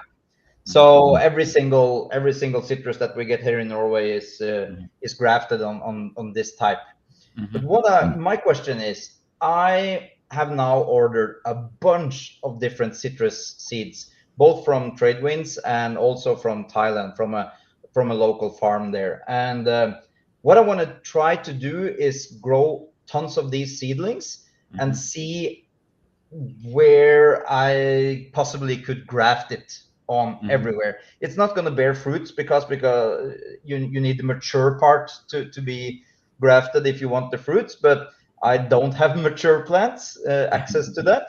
So what I want to do is try to grow these seeds to a size that's viable for grafting.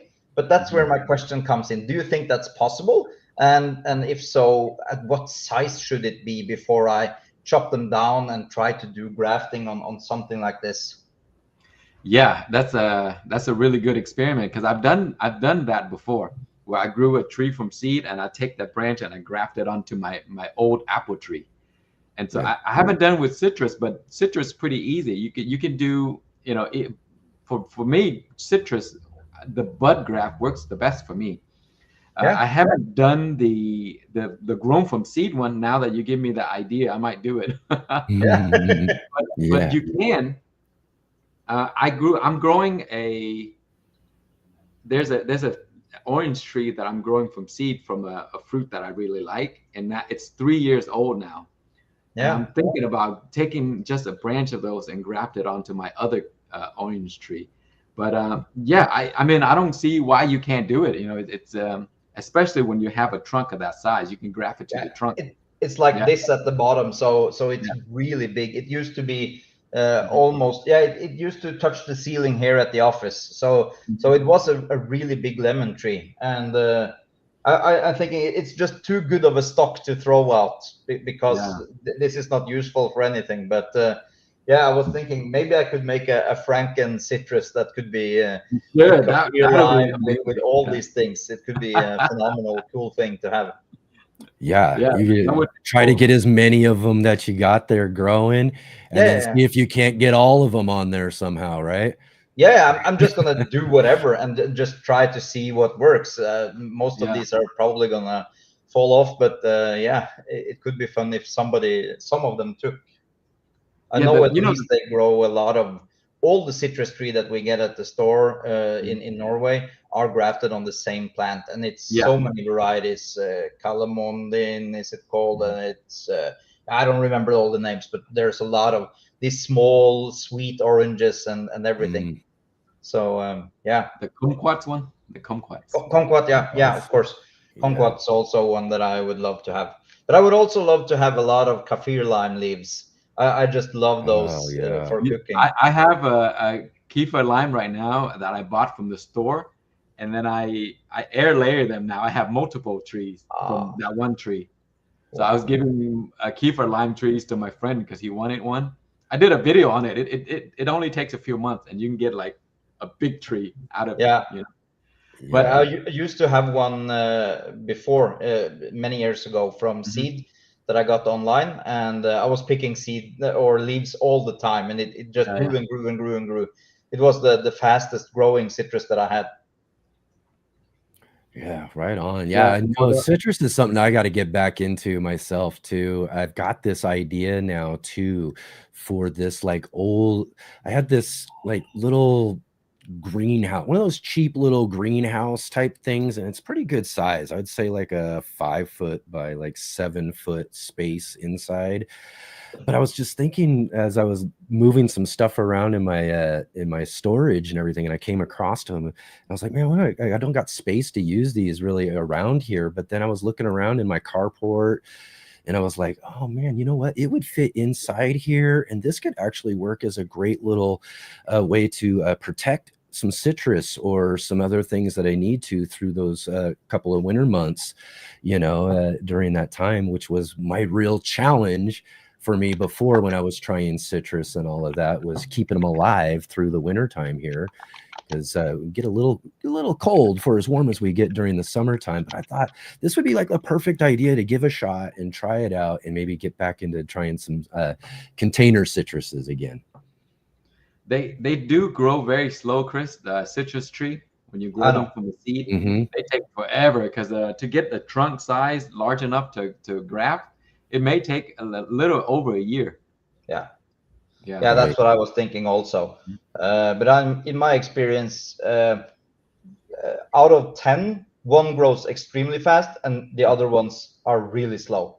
Yeah, and it's just, you need, if you make everything perfect with the citrus, in my experience at least, it can grow a little bit faster and it can thicken up a lot better. But I always end up messing up the watering one time, and then it starts dropping the leaves, and then you're all 5 months back set. And so they are really hard to work with, but they are the most fragrant thing that I could ever have. So I just need always to have some sort of citrus going.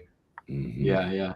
But I should move it into water, but it's too big. I don't know how I could move it into water, but it would be so fun to see this plant grow in, or this tree grow in water.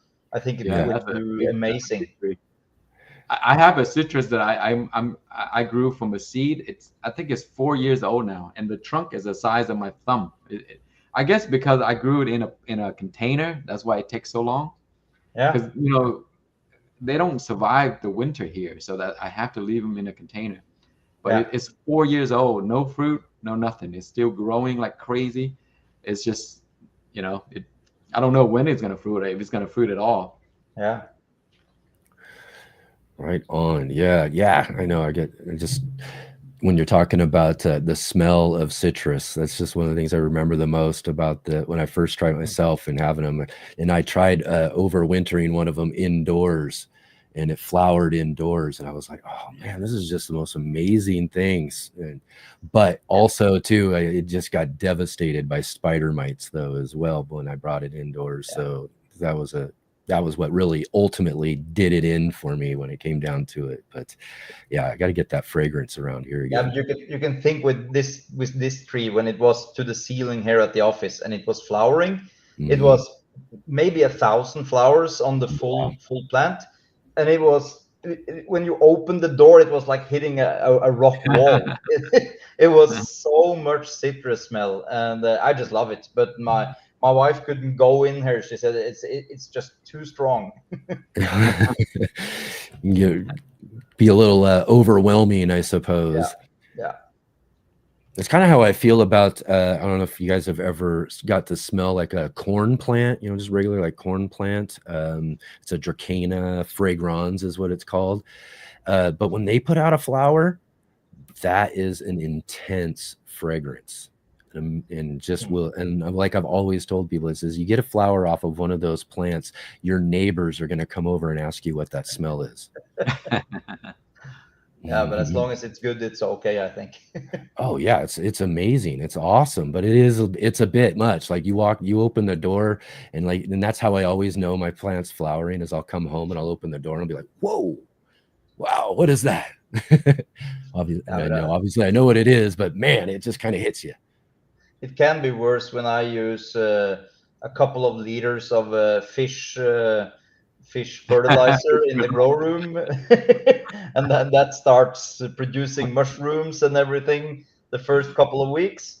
The smell could be better. That's funny you say that, Chris, because every time I use fish fertilizer, mushroom grows on my pot also.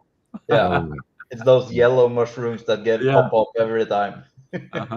Yeah. I've got a bunch of I use the fish emulsion and hydrolysate for my compost tea that I have, and there's some brewing outdoors right now, and I just added. I was like, oh man, it's the one thing I'm not a fish person. I'm not really into fish too much, and boy, oh boy, having to use that stuff around the garden, man, whoo-wee.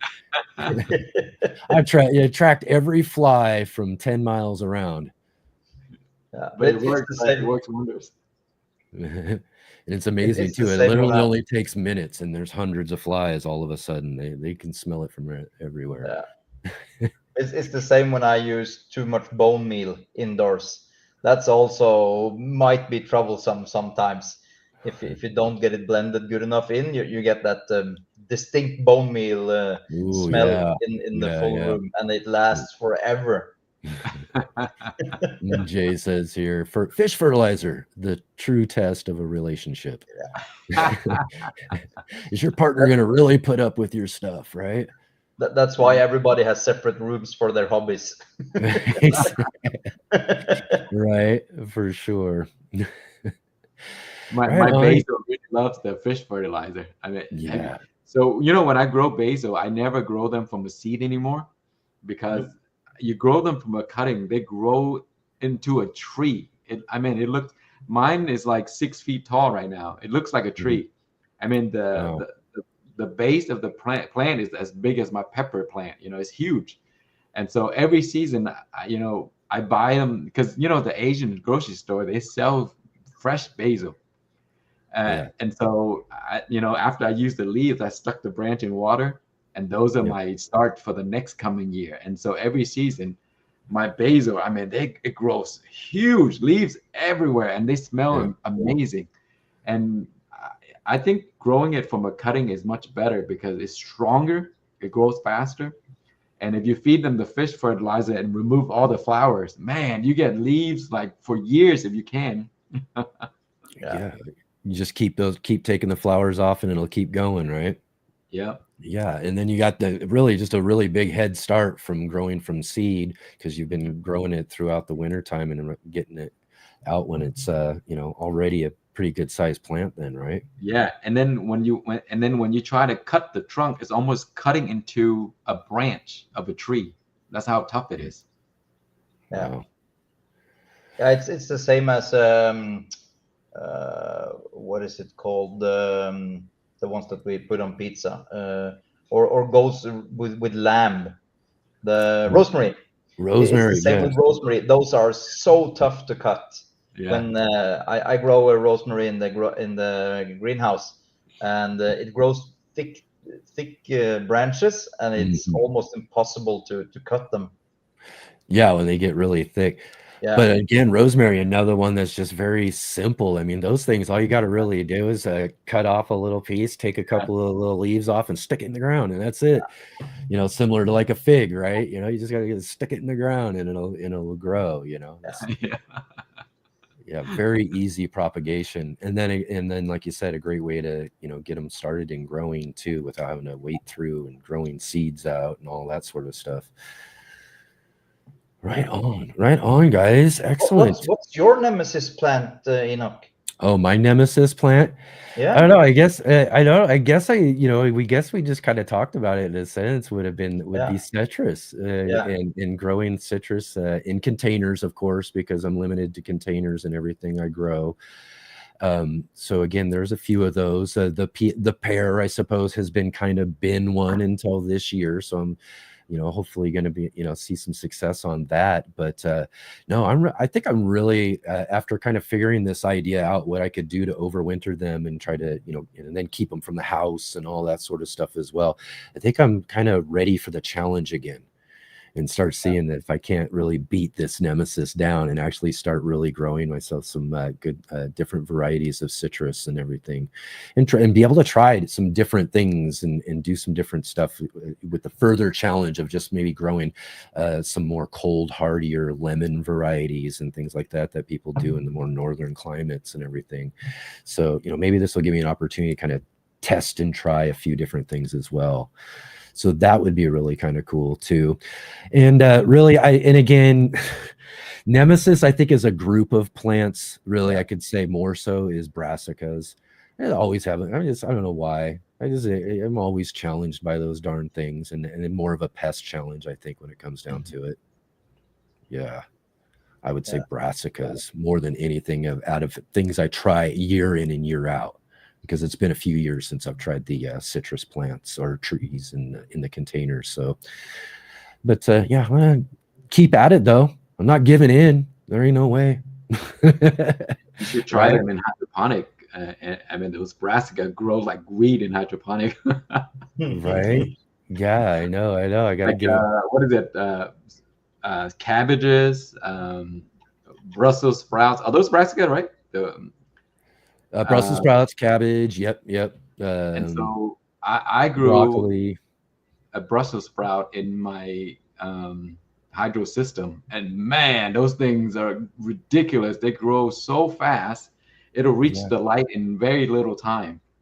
Yeah. And my cabbage. I mean, you get massive heads of in the 5-gallon bucket. I think I did a video one time where you got those Brussels sprouts to grow to maturity and produce sprouts and all of that. Yeah. Wow. But they drink too much water, so it's a lot of work, Oh, I bet. Huh? But cabbage is fine. Cabbage, I did cabbages. I think I did a 30 days or 60 days time lapse on cabbage. It just grows and started getting bigger. and then I grew a giant kohlrabi in hydroponic. Man, those things get massive in hydroponic. Yeah. So maybe you try it. I gotta try it for sure. See, Idaho Garden Girl says I grew a proper plant in a small hydroponic unit. The stump grew so big the net cup was girdling it. I tried to get it out and it was just too much. It died. Have to transfer out of the pot sooner. Yeah. Yep, that's for sure. I grew some radishes in hydroponic, and that happened too. Yeah, that's the thing though too, huh? If the plants grow so successfully in there, then you got to watch kind of what you were showing earlier with your pepper plant and everything. The size of the pots and everything. You want to kind of have different. Speaking of peppers, it's like harvest time. I just picked these right here. Look, guys. Wow. Yes, I saw it was the one that that you had posted in image on. Yeah. Look at those. They're crazy. The whole plant. There's like hundreds of these on one plant. So I need to pick them today for a hot sauce that I'm making. Which variety is this? This is the Jay's Peach Goes crossed with a Primo. Look at that. Tasty pepper also. Yeah, it's very hot. But they're huge, Have you got the seed stabilized? These a friend of mine on Pepper Lovers sent it. I think, excellent. So they don't have a name for it. They just call it that. Right. But I don't know if it's stable Those or not. Look really cool. Those look really cool. They're supposed to be red, but the one that he sent me, I grew it out and it became orange. Oh wow. So maybe it's just a different variation of the cross then, huh? Yeah. orange and yellow is almost always the best. Yeah. Right. I Yeah, love I love that. You get that little bit of a citrus hint. yeah. Right. Yeah. Um, and then also too, have you had experience with the chocolate varieties being hotter than others? Right. I have a chocolate variety grown right there in the air garden, and it's I mean, the crazy thing is that peppered plant that I grew in hydroponic, they're always hotter than the ones I grow in soil. I don't know if it's for sure for everything, but all of the ones that I grew in the same varieties, if I grow them in hydroponic and soil, the hydroponic one is always spicier all the time. Oh, really? I'm not sure. Maybe because it gets, all the nutrients that it needs, and Yeah. every time I grow them both in hydroponic and soil, the soil one is way hotter. Like, I mean, not just a little, a lot hotter. That's interesting. Because and I don't even know the truth on this, but maybe you can give a little more insight to this, for ones are growing in ground or containers with soil and all of that. Isn't a strategy some folks do is to cut off water for like a couple of weeks before harvesting their peppers, and they say that's supposed to make it hotter, right? But then you're seeing in Yeah. hydroponics, which is just all water, and you're Yeah. seeing them actually get hotter with just water totally, right? I did see a lot of articles written and also some videos created about how you stress your plants out to make them hotter. Right.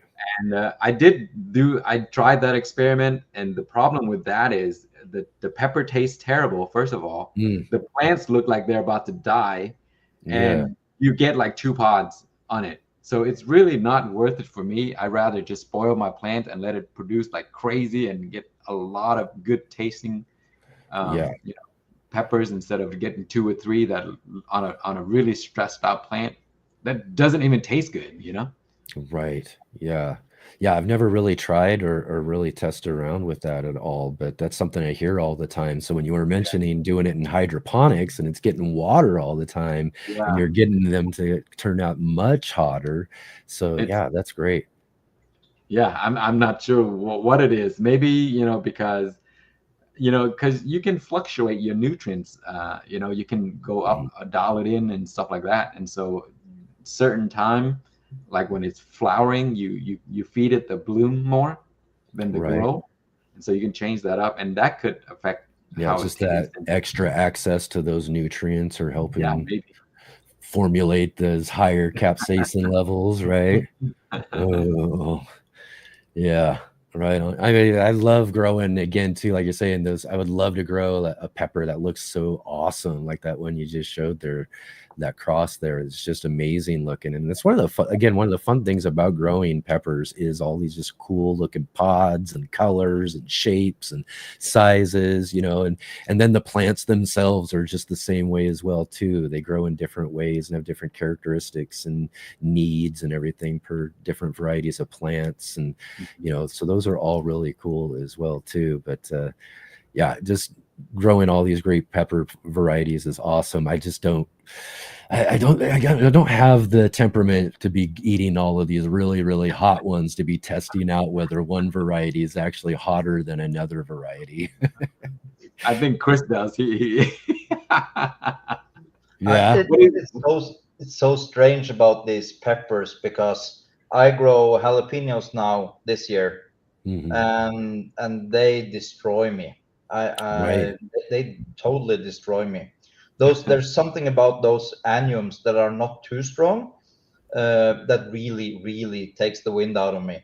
But what we use most for cooking is the habanero type peppers. Those are the ones that both the wife and I can eat without any problem in food. So we use it for almost everything, for pasta and for Mexican food or something like that, and Indian food also. We love using these a little bit hotter peppers. But sometimes I bring in something that's a little bit more on the edge, and then it kind of turns out to be not as good for cooking because it really needs to be cooked in. If you just chop it up raw, it's just too hot. But then again, it's good. I got some some flasks of hot sauce from a company locally here in Norway, Mm. and they have one that they use Trinidad Scorpion. It looks like hell sauce, and I think it is. And you can only have just a little bit of a drop on top of your food, and it just spreads out like evil. So Right. it's fun. It's fun having pain eating peppers. But It's fun. yeah, but with peppers, in my experience, there's good good pain and bad pain, and Yeah. it all differs on your personal taste on the types of peppers. But those onions, yeah, I can't take them. Same with bird's eye chilies. Also, they are eating me alive. Yeah, yeah. I mean, I love a good little thrill of a nice, hot, warm pepper, and and like just like you, I find it surprising sometimes just tasting some jalapenos, just basic jalapenos, and pick a fruit off out of a plant that's just hotter than the rest of them. Just for some reason, those ones could vary, I think, so much between pod to pod sometimes on a plant, but Yeah. they could kind of get me going a little bit too. But there, yeah, you kind of gotta love that little bit of a endorphin rush, I guess it is, that you get from eating some of these hotter pods. I really surprised myself, I think, with the hottest I've really ever eaten myself, talking about a chocolate variety that was a chocolate habanero. And that thing just blew my socks off. And I was like, I'm never touching anything hotter than this ever. But Kang, you said you were you started by growing like some of those Carolina Reapers and all of that. Were you taste testing those too when you were growing them, or were you just growing them for fun? I was growing them for fun because, I just wanted to grow the hottest thing and trick my friends into eating them. There you go, trick them into eating You guys them. know me over the years. I can't handle anything hotter than a habanero. Yeah, But I yeah. love to grow everything that is hotter than that. So I grow Mhm. some of the hottest things, some that I created myself, some that friends just send over, from Facebook, or the ones that Yeah, they create themselves. yeah. And it's either I put it in my vodka, Mm. to infuse the vodka. There you go. You guys should try it. That's a way to do Get it. a vodka bottle, and then infuse some of the nicely aromatic ones, just like these. These are like slightly fruity, and it has a little floralness to it. So when you Mhm. infuse them, it has a really nice smell to the vodka, and then you can make Bloody Mary out of these things. Oh wow. Man, it'll light you up, and it's No amazing. Bloody Mary. Yeah, yeah, exactly. And most of these is for making hot sauce powder for pizza and spaghetti and stuff like that. But I cannot just, you've seen some of the guys on YouTube, they just eat the whole thing. Right. I cannot do that. It'll kill me. I know, I know. It's just unbelievable. I've had one of a gentleman named Johnny Scoville on this show. Johnny. I had him on the show this last year and everything, and he always used to fascinate me how he would just eat like platefuls of these like Carolina Reapers, and I just how could anyone just do that and have the the stomach for one to be able to do that, gosh. I eat one, like I said, I can get a one good one, that's a good hot mild pepper, and that will get my stomach kind of turning a little bit. And I remember that chocolate habanero was just, oh, that was aches and pains for almost 2 days afterwards, I think. So I was like, I don't know how anybody can handle doing that. What do they call that? The cap cramps and all that sort of stuff that I've you had get. that many times, Is it the naga claw? Right, you heard of that one too, where your hands will freeze up and your joints will freeze up and everything, right? But there is a use case for all these peppers. That's the nice thing. Even if you grow one of the hottest peppers, there's always some sort of use case. And you Right. can, a few years ago, you sent me some Carolina Reaper powder, and I still have. I still have. It doesn't go bad. Nothing wants Yeah. to touch it. Yeah. So it just survives everything. but a little bit of that. But with the increase in the strength or the Scoville, also the taste, I feel like, increases. So you need less to get the taste from the peppers. Yeah. So that's what I like about these strong peppers, that you can put in a little bit and it totally changes the flavor of a dish without having the scorching heat. Yeah, just a little bit. Like what do they call those one varieties, 7-pots, right? The 7-pot varieties, because one pepper is good for 7 pots, I guess, of whatever chili or whatever, I guess is what I heard a while ago. So that's why they're called 7-pots. Yeah.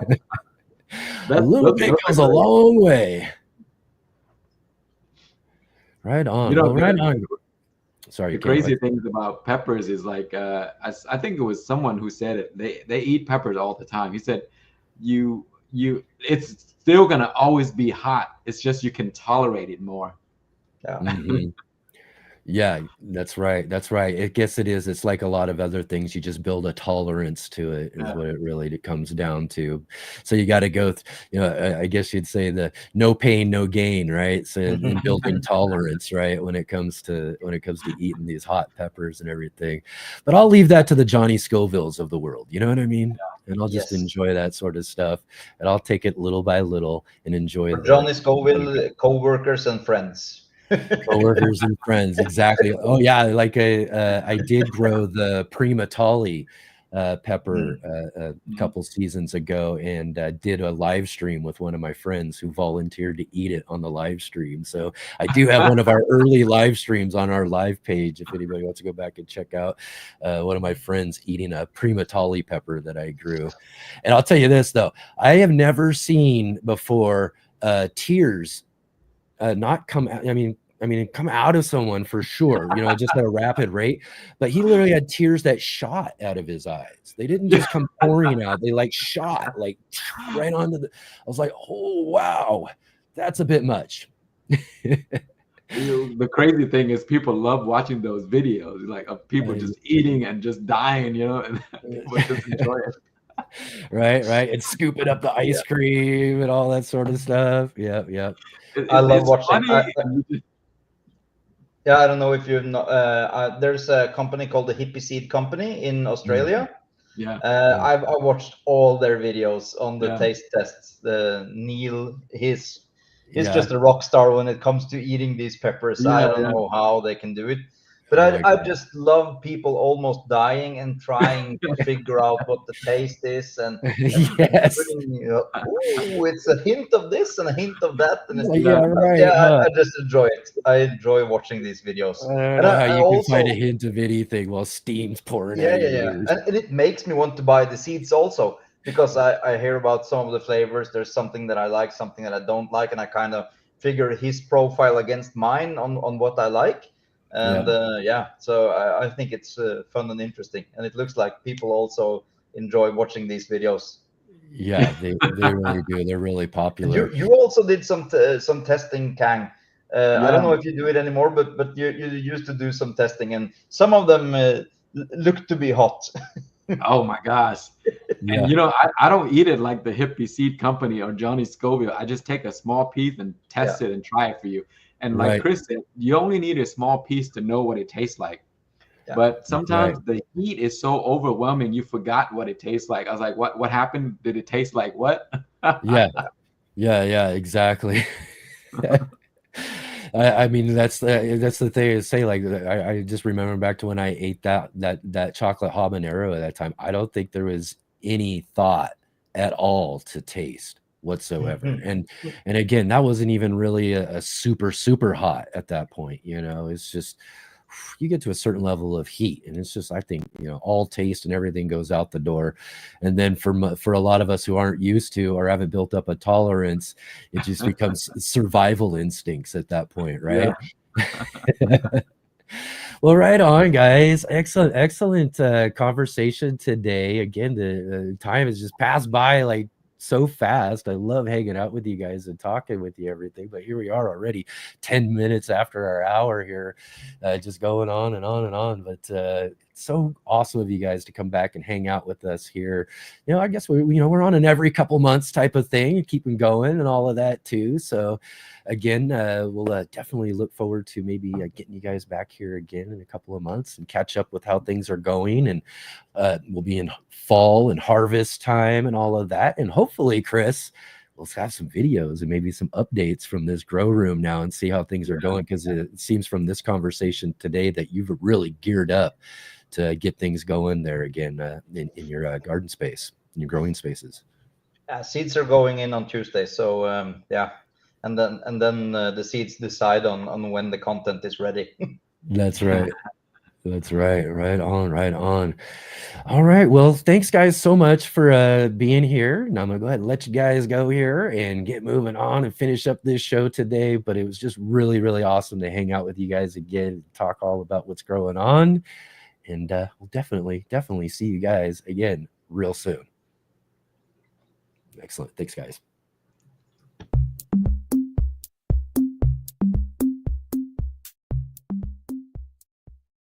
Let's Get Growing is sponsored by IV Organic. Hi, my name is Charles Malky, biologist and plant expert with IV Organics, where we grow cool plants and author Saving the World with the Home Garden. IV Organic 3-in-1 Plant Guard has 7 natural oils that protect your plants, not just from the summer heat as well as winter cold, but also protects your plants from damaging insects and rodents. The oils in the product include castor, cinnamon, clove, garlic, peppermint, rosemary, and spearmint.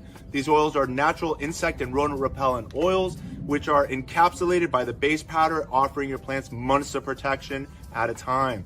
1 application per year will suffice for protection against damaging summer sunburn and winter sun scald, but if the target is pests, application as much as 2 to 3 times a year may be necessary.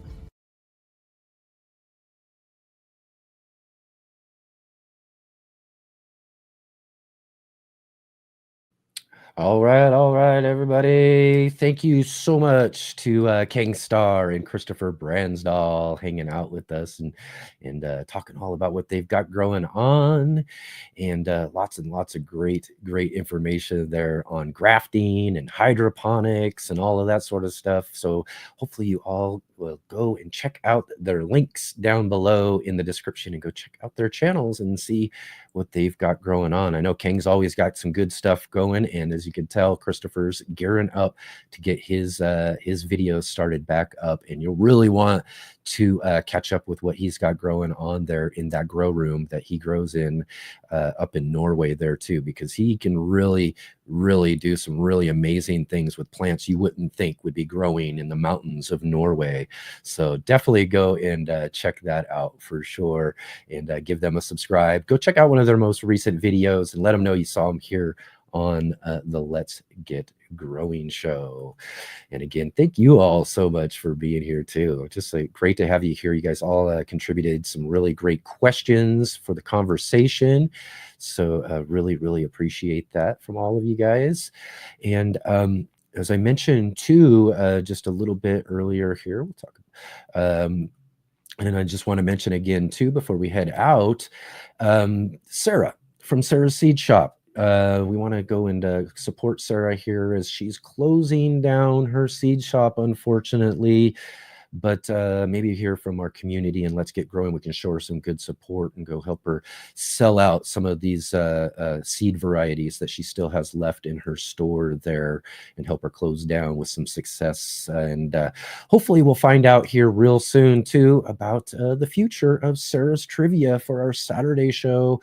Hopefully we can still have her around. We all love Sarah's Trivia, but again too, it's been great to have her here and participating with the show, and she's been so supportive of what we do. So it'd be really nice to see everybody go and show her some support and get some of those essential seeds that you might need for your garden over in her website, sarahseedshop.com. So definitely go and check that out. And I'll get an update for you guys here coming up real soon about where we're going to go with the future of Sarah's seeds. And then also one more time too, I mentioned to everybody here towards the end as we're finishing up, and thank everybody for all the donations and all of that to the show, and the continuing donations for the show as we keep moving forward here. I have links down below in the description to PayPal, Venmo, and Cash App. If you do have an opportunity to throw us a few bucks here to help us pay back our loan for our computer, and then also, like I said, continuing to raise some money and funds and things like that here for our show so that we can do some really cool stuff, like a live show that we're going to do here in a couple of weeks from Northern California. So I'm going to drive down there to a fig festival down there and do a live show. And we're going to test this all out and see if we can't have a really fun live show out in front of a live audience and all of that too. So lots of fun that we can have here with things growing on on the show here. And also too, I mentioned just a little bit earlier as well too, last Sunday on the show, we had our monthly gardening book club. We featured Thor Hansen, author of Triumph of Seeds, last Sunday. Go check out that show. It was really great. Great book. Great conversation with Thor and our good friend Mr. MBC. And for next month's gardening book club, we're going to be featuring and talking about gardening education and raising our kids, and for me, my grandkid, and all of that around gardening and all of that. So we're going to talk about some kids gardening books for our September book selection. So we're going to do 2 different gardening book clubs on our normal 3rd Sunday of the month, and also on the 4th Sunday of the month as well too. So on the 3rd Sunday of the month, we're going to have Marcus Bridgewater joining with us to talk about his new book and all about him and growing up around his grandmother's garden. So this is a really great story, and going to be my granddaughter's first gardening book as well too. See Marcus Grow by Marcus Bridgewater. We'll have him on our 3rd Sunday of the month, and then on the 4th Sunday of the month, we'll be featuring Dr. Vikram Baliga's Plants to the Rescue for the next little older kids. And as well too, Vikram is a professor at Texas Tech University Ag Department as well too. So he teaches college students about gardening and growing and education and all of that stuff as well too. So we're gonna have some really great conversations and discussions all around gardening and education for our book club this next month. So you'll definitely want to come and check those out for sure.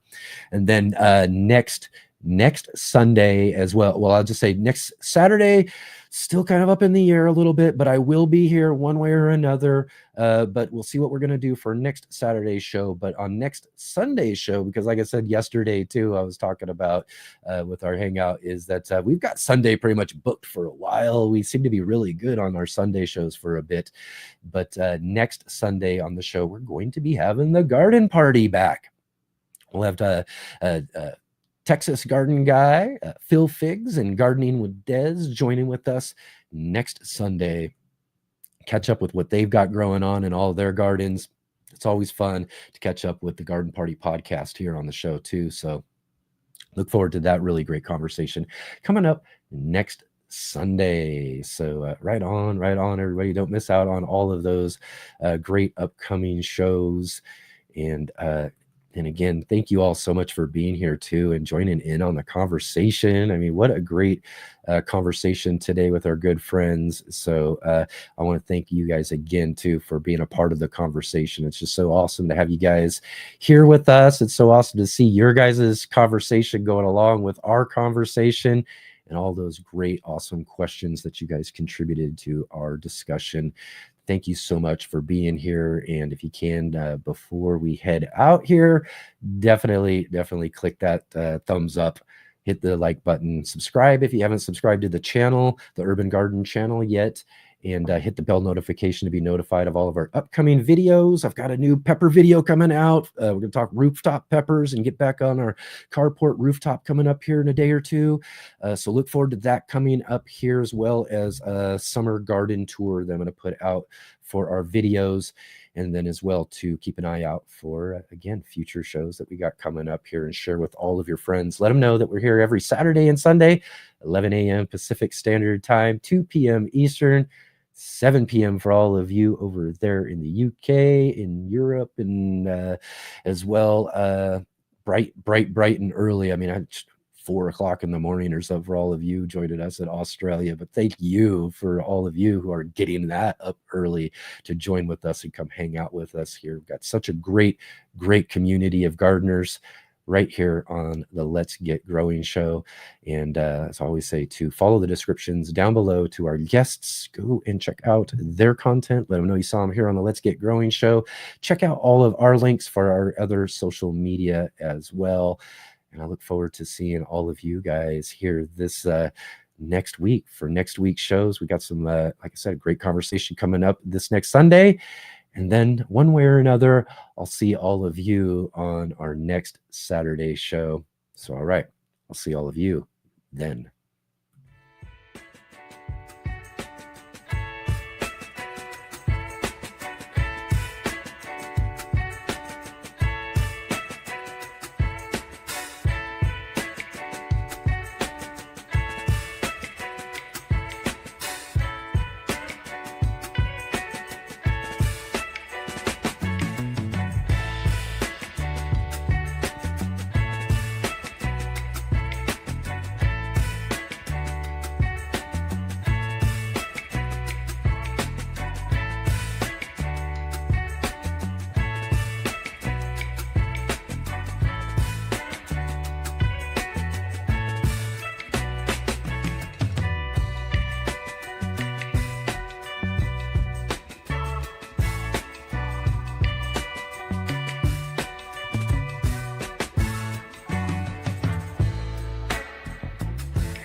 Power out.